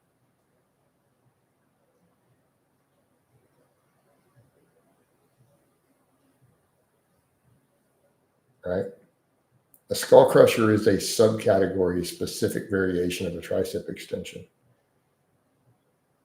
So if you're not lowering the bar to your face, it's not a skull crusher. Skull crusher is specifically a laying tricep extension done to the face or to the forehead. So the second you're no longer doing it to the forehead, it's no longer a skull crusher.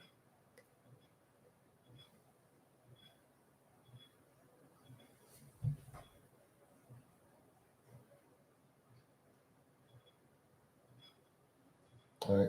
You're now doing a laying tricep extension with some rotation of the shoulder involved. Right. Skull crusher is a slang term for a specific variation of the leg knee extension. Can you combine an RDL with a shrug at the top? Sure, but it's stupid. Why would you? Why would you do that?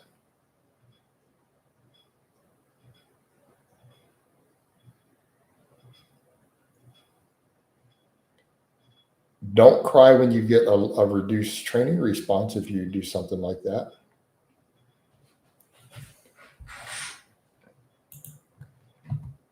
Sure, you could do it, but you could also, what else you can do? You could technically shoot yourself in the foot with a gun. Nothing's stopping you from doing it.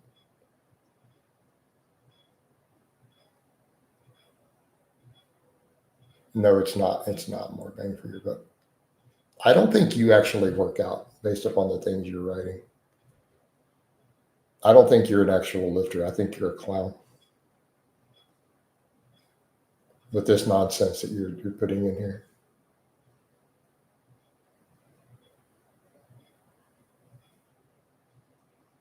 Shirt lifter, maybe, right?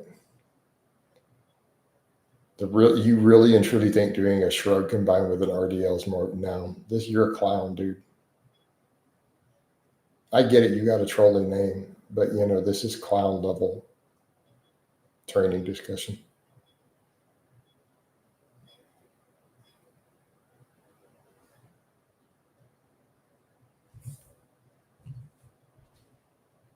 Just call it like it is. I'm not being mean. I'm just telling you the truth.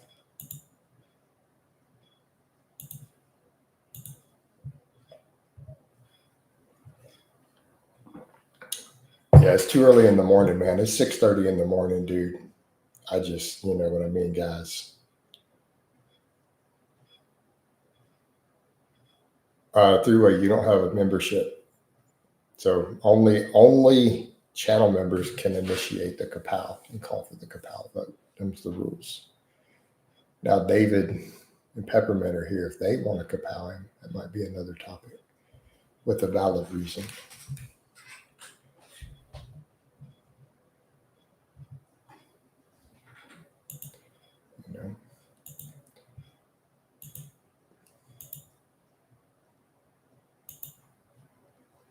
Hold on, I got to get some other social media posts going. Give me a minute here, guys.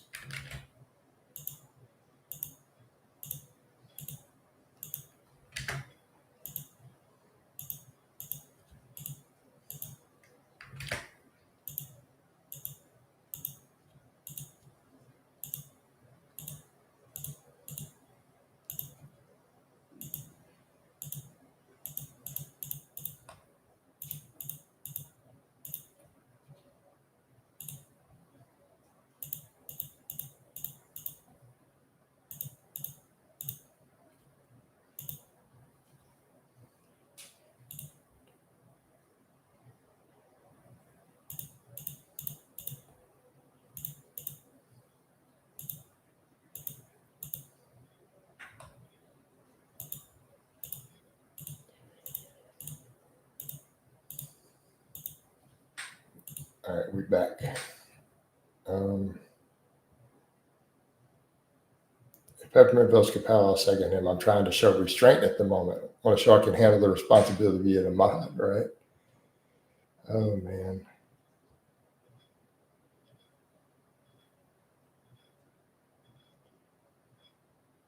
Yeah, that's also a horrible combination. No, you didn't use it with success. How do you use that with success? Like that's also ridiculous. And every good coach and trainer makes fun of that specific thing you're discussing. Again, redunculous, guys.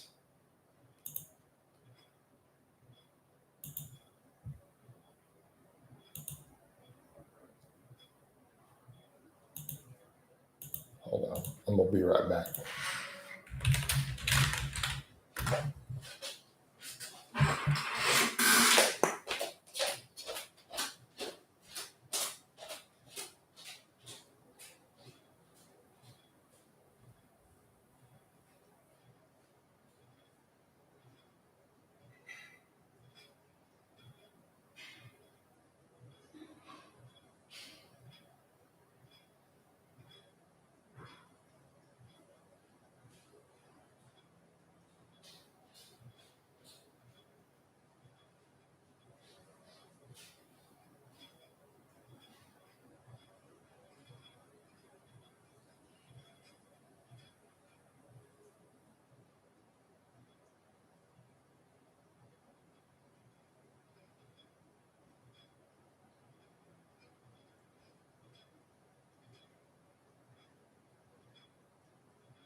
All right, we're back.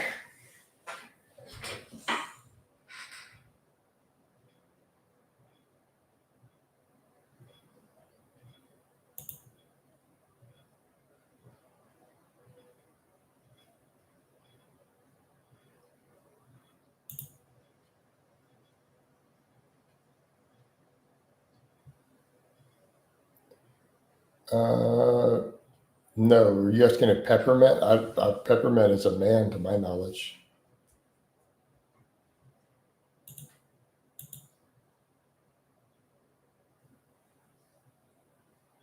I mean, I could be wrong. I forgot to bring my coffee cup back.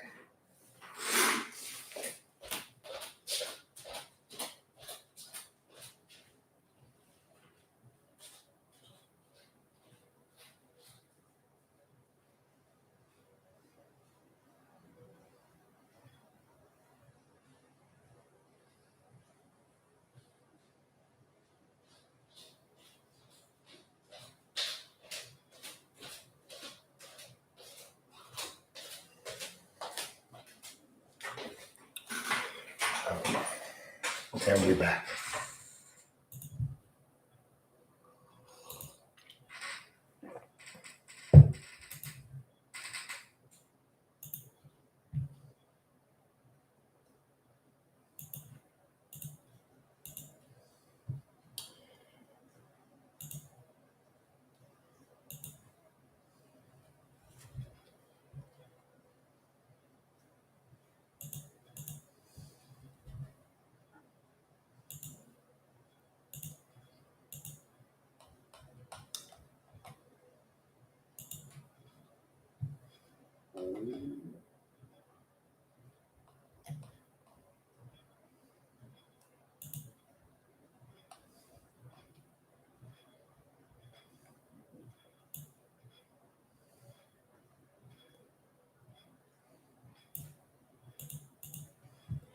Everybody got quiet in here. What's going on, y'all? It's still early, though, I guess. Sun's not even up. But it may have stopped raining, I hope. I hope that continues. I hope it chills raining the rest of the morning. I have not had to miss a single conditioning day due to weather with the GPP lately. So I'm hoping that that's the case again this morning.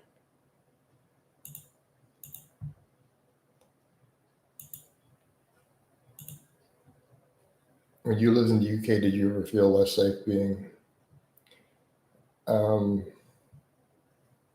Hey, David. Well, think that question through for a moment.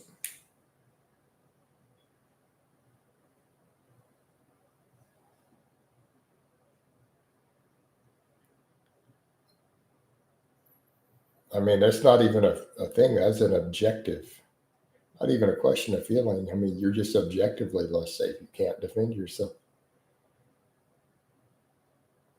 Right? The farmer's carries walks are easily among my favorite GPP exercises.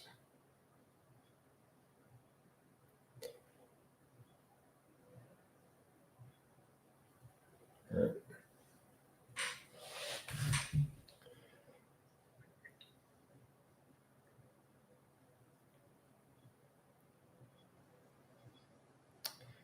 You know,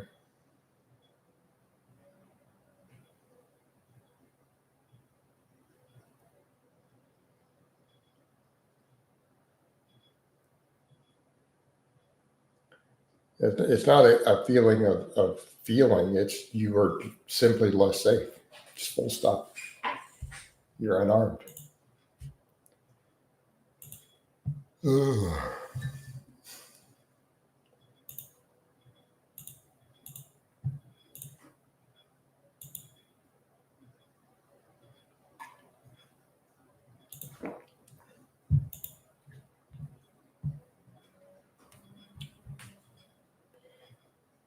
And you're less safe from your own government if you can't defend yourself. Have you ever done an ancestral DNA test? No. No.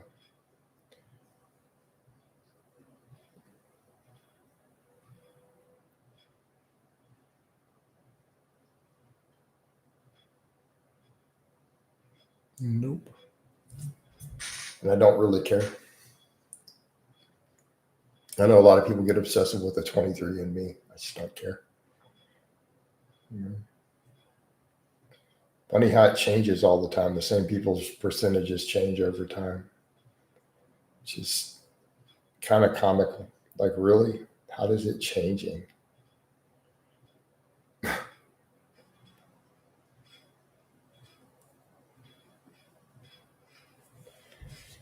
man.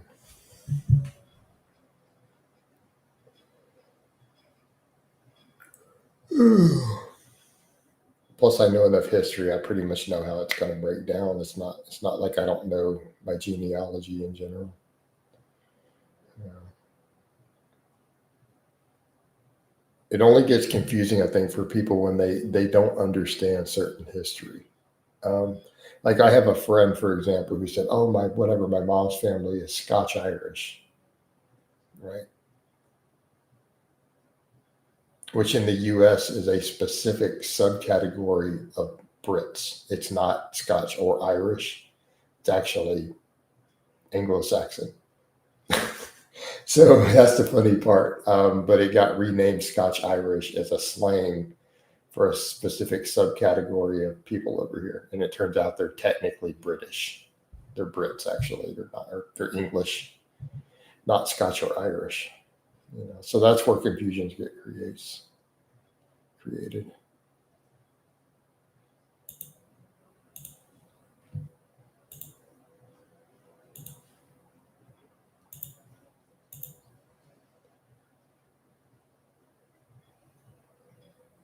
Yeah.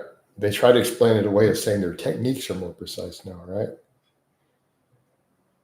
I've heard of people getting them done and finding out their daddy ain't their daddy. Right? Some people say they should come with a warning, right? Maybe they found out they are not the father. Man.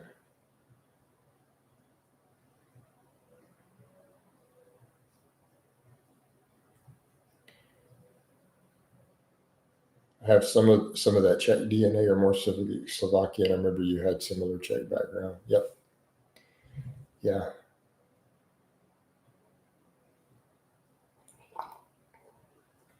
Yep. So both sides of my dad's family are Czech. Um, they're both immigrant families, both sides. So both of my grandparents are Czech immigrants. Their families were. You know. Well, my sister always says that she's pretty sure that I have a few we don't know about.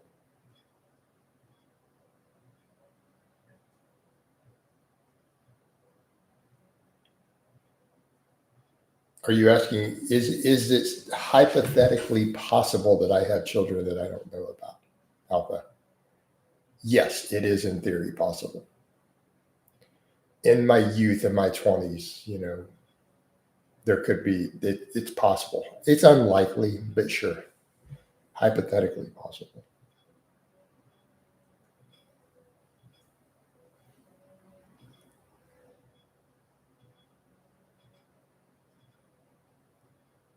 Pretty unlikely, though.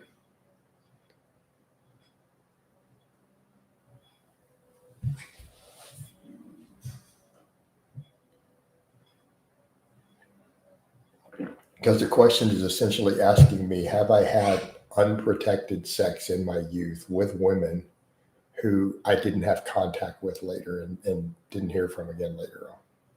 Sure. So therefore it's possible, you know. Well, when I was younger, David, it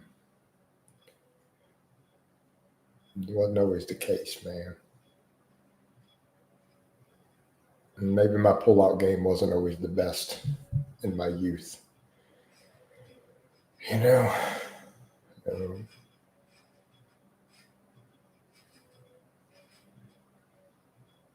with age comes wisdom.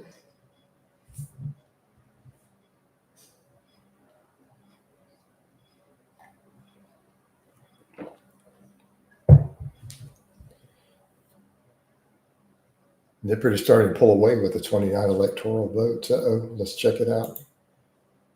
Yeah, Nippard is coming into the lead. He is coming into the lead.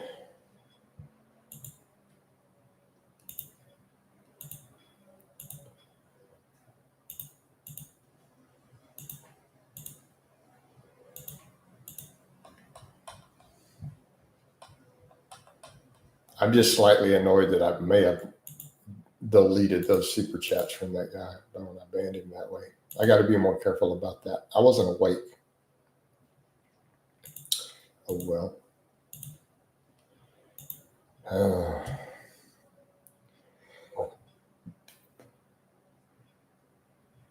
Wouldn't care, except that was the only super chats we got this morning. I know I'm funny about that. I'm ridiculous. It's such a small chunk of the income. Like the coaching is so much bigger. Like picking up one client versus getting some super chats is kind of a totally different. Jeff Nippard is a dim. I mean, technically, he's not even an American.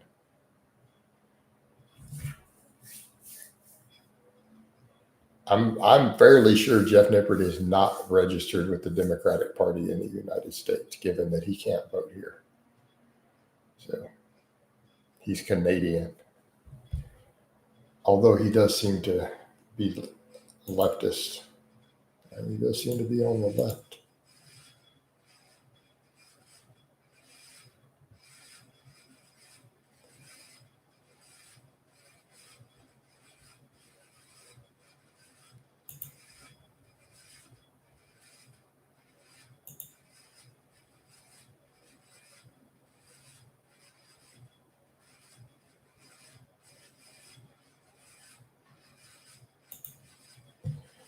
Yeah. You all sound the same. No, dude, he's Canadian, man. He's not an American, bro. He's up north of the wall, so he's a wildling, right?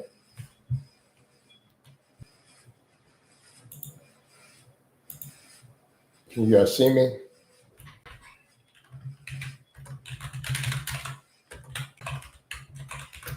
Trying to reconnect here. We good? Can you guys see me? Can you see Coach?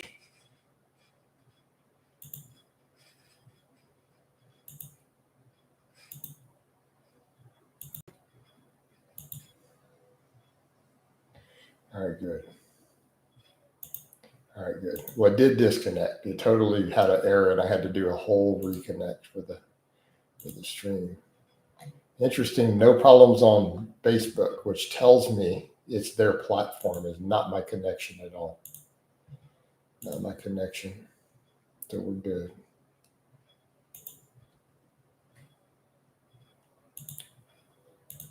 I think we're good. Oh, I hope it stays rain free. Well, that's what we need. I got to get some other picture posts. Man, me doing more social commentary is doing really well on Facebook. If there's like a leftist New Democratic Party member with alliances to Marxist Leninists, he was Justin Trudeau's favorite. Wait, what?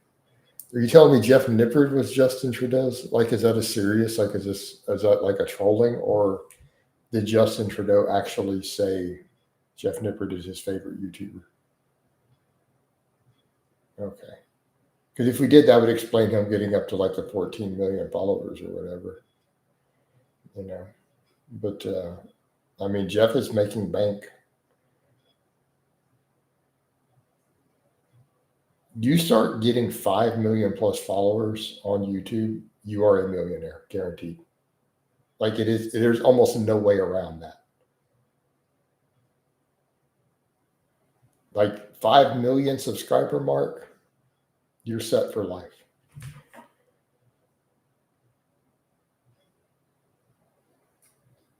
I personally, the money I would make in a single year if I had 5 million followers, I could just shut it all down after that and invest the money and never work another day in my life with smart investments. Right? Just saying how it is. You know? Like, bro, I ever get to 1 million followers, I'm pretty much set. Yeah, I'm pretty well set at that point.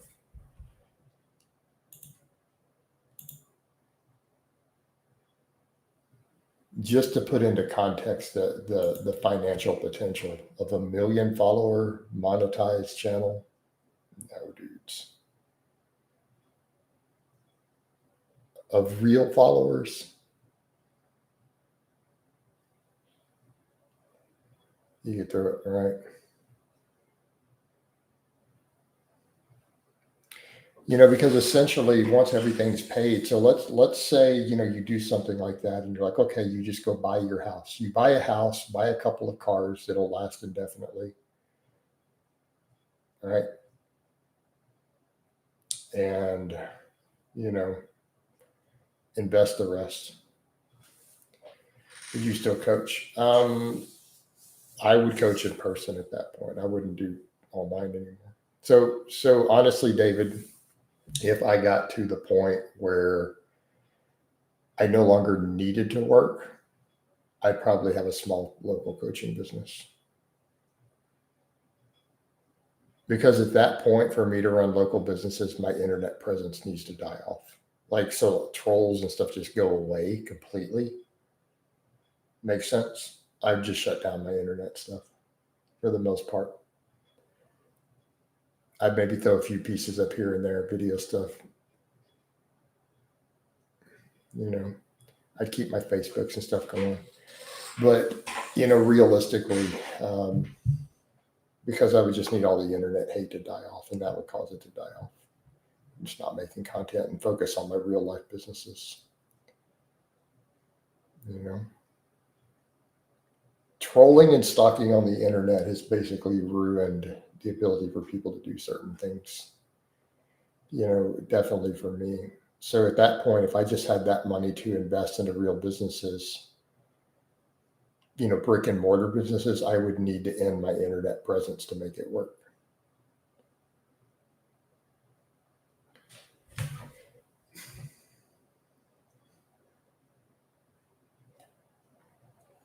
Yeah, I'd probably just coach in person. I would just probably coach at a gym I own.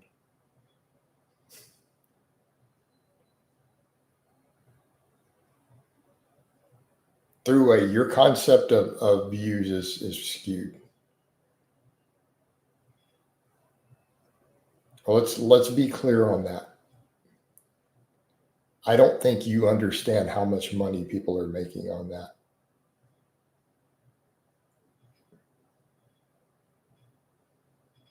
Right. Yeah, a gym I owned. That would have to be the point, David. I would have to own the gym. My personal property at that point.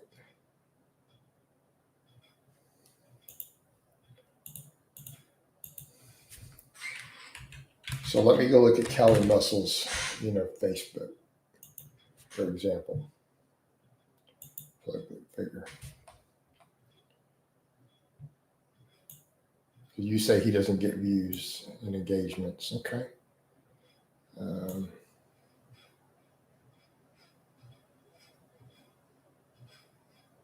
He's got reels this month with 700 likes.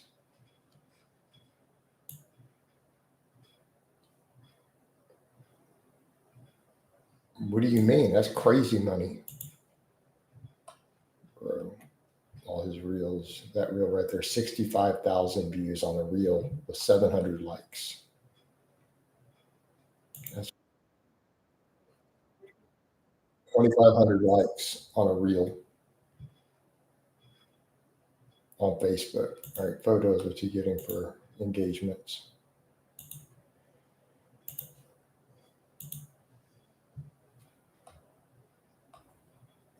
He has pictures with over 1,000 likes that he owns the pictures, original content. Okay.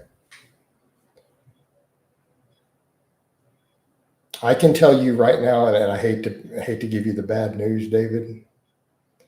Callie Muscle's Facebook page, looking at just his analytics, makes as much money or more as you do at your full-time job.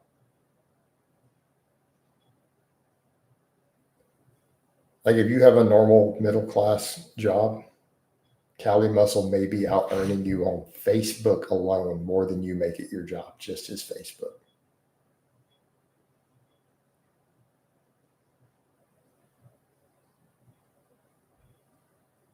Well, let me go check his YouTube. So let's check his YouTube.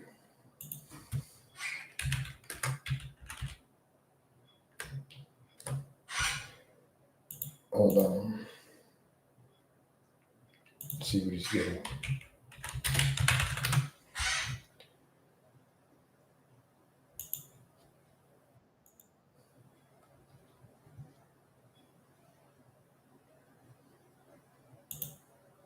Latest videos, let's see.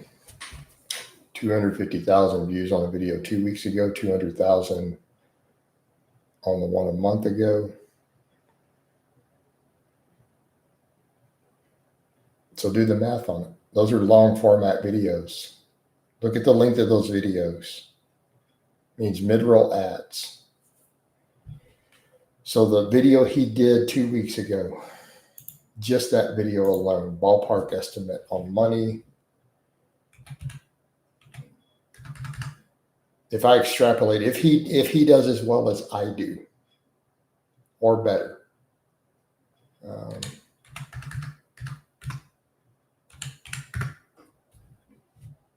that's a $1,200 to $1,300 video.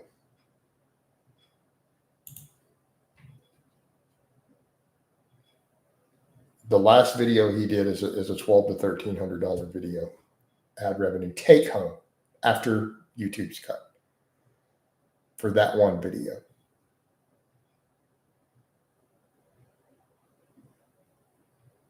What do you mean? So David, can you please reword the question? Do you think he still earns passive income from his booty warrior days? I don't understand what you're asking me.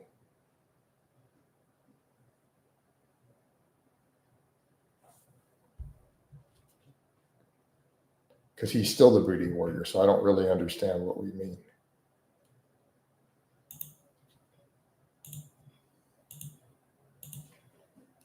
And what do you mean by passive income? Passive income in what way?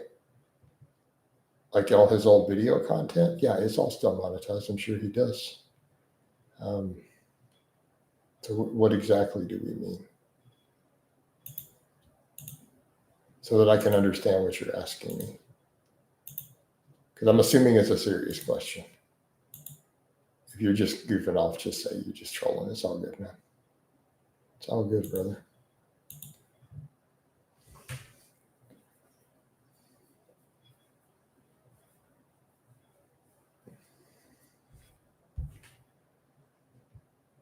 You know.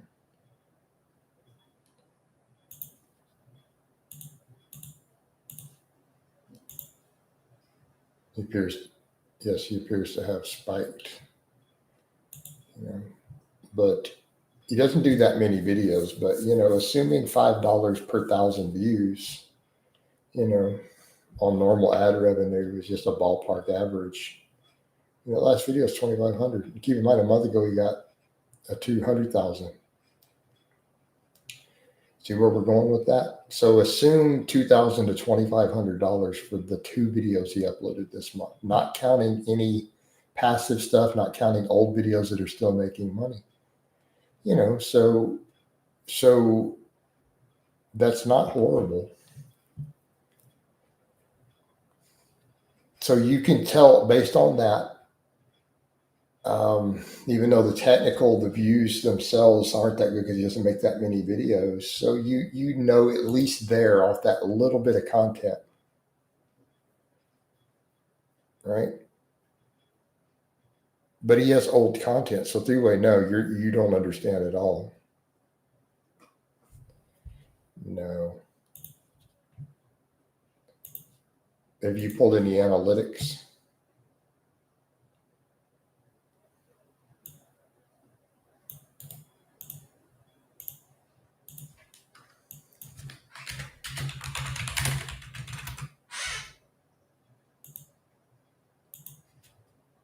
All right. Views. What's he averaging per month for views?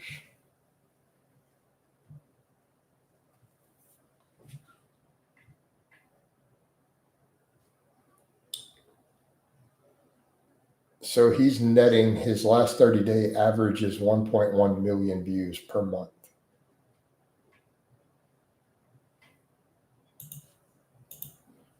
Assuming robust videos due to the long format videos, assume $5 per thousand,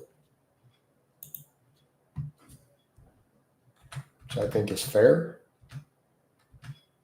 All right.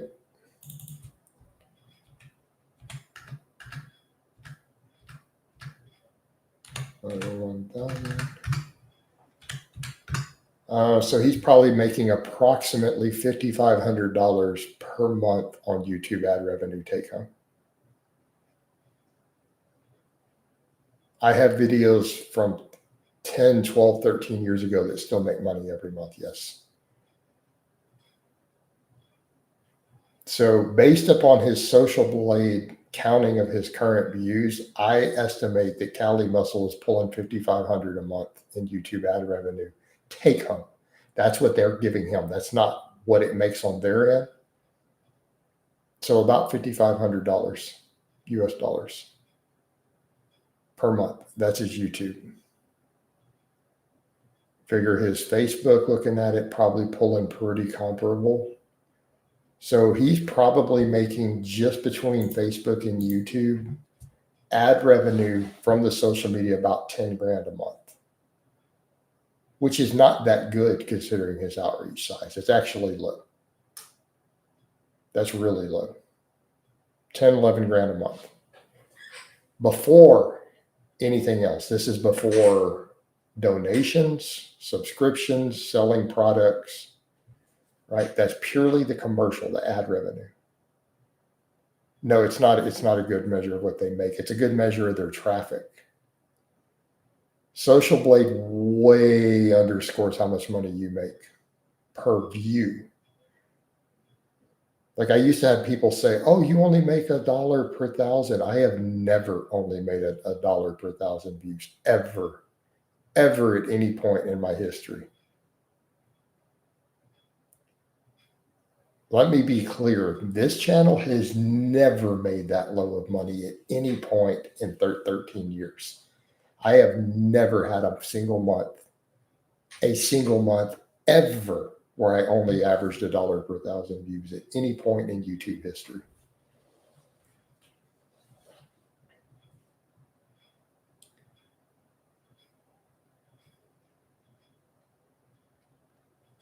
So just for context. So I just assume everyone with long videos, I just throw out, they're probably making $5 per thousand. Not $1, they're making about $5. So if, in other words, what is that? 1 million views, they're probably making $5 grand off of it. Ballpark. Right? Social Blade measures their views accurately. It's not a good estimate of the money. Right. But, here's your context. Let's assume based on the social media calculations, he makes ad revenue 11 grand a month. That doesn't count subscribers, like channel members. It doesn't count super chats, donations. That's before any of that. You don't think Callie gets super chats? You don't think he gets stars? You don't think he has channel members or subscribers? I bet you he does. Does he have products for sale? Well, he's got that Cracky's cookies. He's got Hypey Mud. He's got merchandise. Okay. All right. See where we're going here, guys?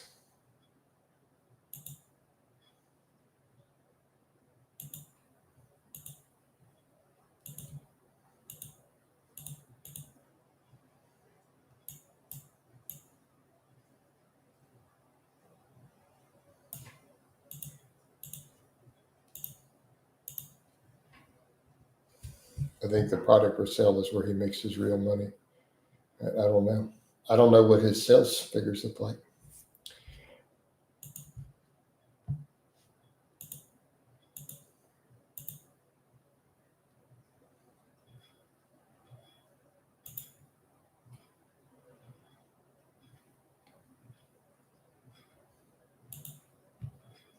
But like your coaching, YouTube helps get customers for the main gig. Absolutely.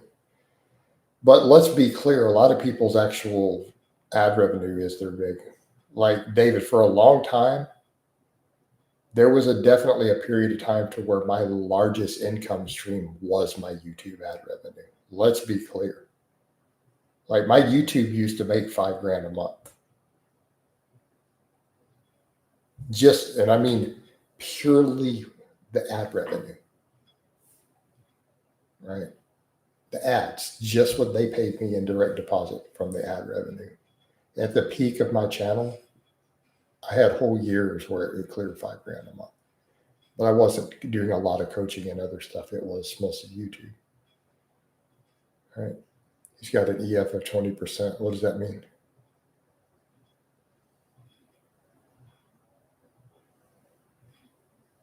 I don't know what that means. What does EF stand for? Yeah.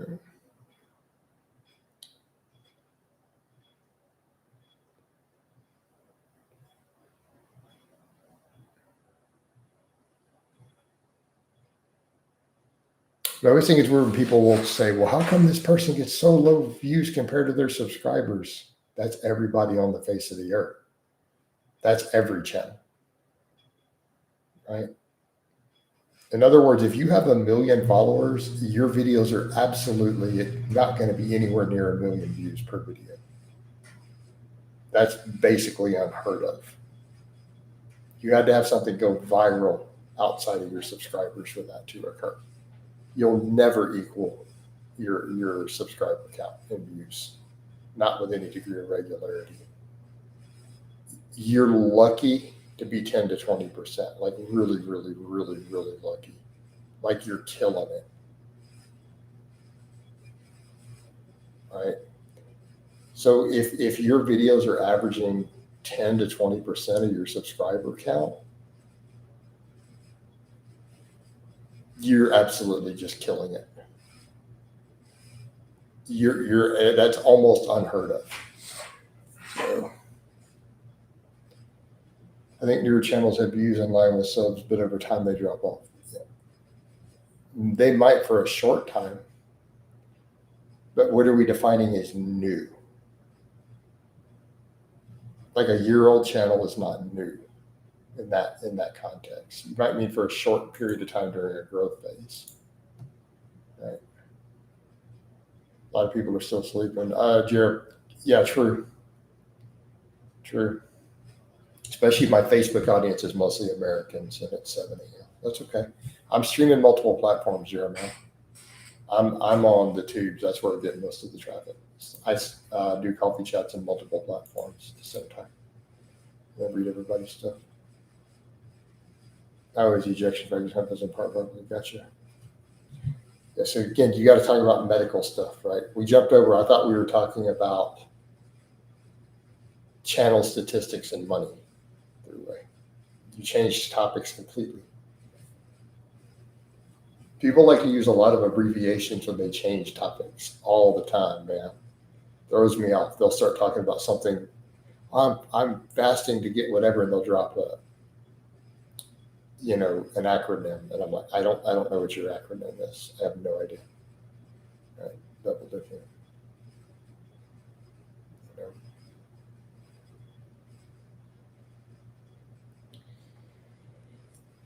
Man.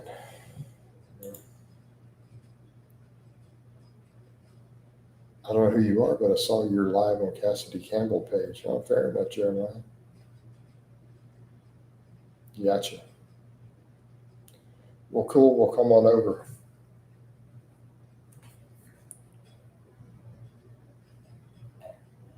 I'm Coach Blaha, brother, so welcome aboard. I'm still waking up drinking coffee, chat with my people, doing my other social media posting, waking up with the fans. It's mostly in the twos. We get a few on Facebook in the mornings. How do I support? You can drop stars. You can just follow. You can subscribe.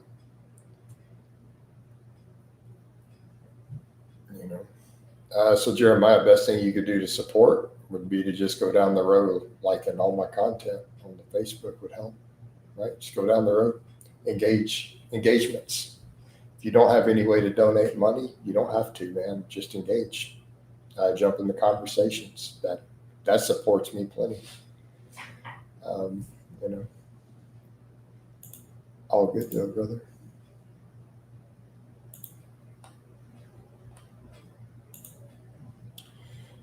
It's a little slow in the YouTube this morning too, though. Everything's slow. What do you mean? You're posting on my Facebook page right now, Jeremiah. The page that you were literally talking to, you just reached out and followed it. You were literally talking to me on the page, like in the live.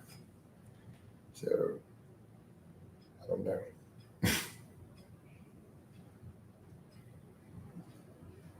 Yeah. So the one you're speaking to, you should be able to just. I don't know, man. I don't know, brother. It got a little slow on Facebook, YouTube. YouTube, I've got tons of members that come through in the mornings. I got regulars. What about YouTube? Oh, on YouTube. Hold on.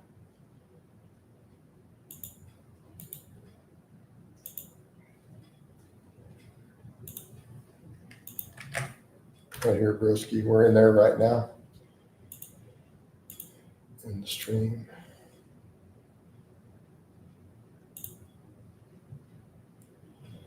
David's got to dip out. Enjoy the rest of your day. And GP will try to catch you later on if you do another live. Yeah, I'll do an afternoon. I'm probably going to hop out of here too. This has been kind of slow. And I have other projects I could work on. So I might go ahead and wind all of it down. Might go ahead and wind down the Facebook. So Austin, go check that out, Jeremiah. I'm gonna shut this down though, bro. We're gonna end the coffee chat here too. Love you guys. I'll catch you guys in an afternoon stream, and we're out.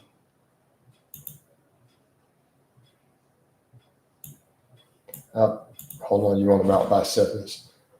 Oh, Mount by Cepheus, and we're out of here.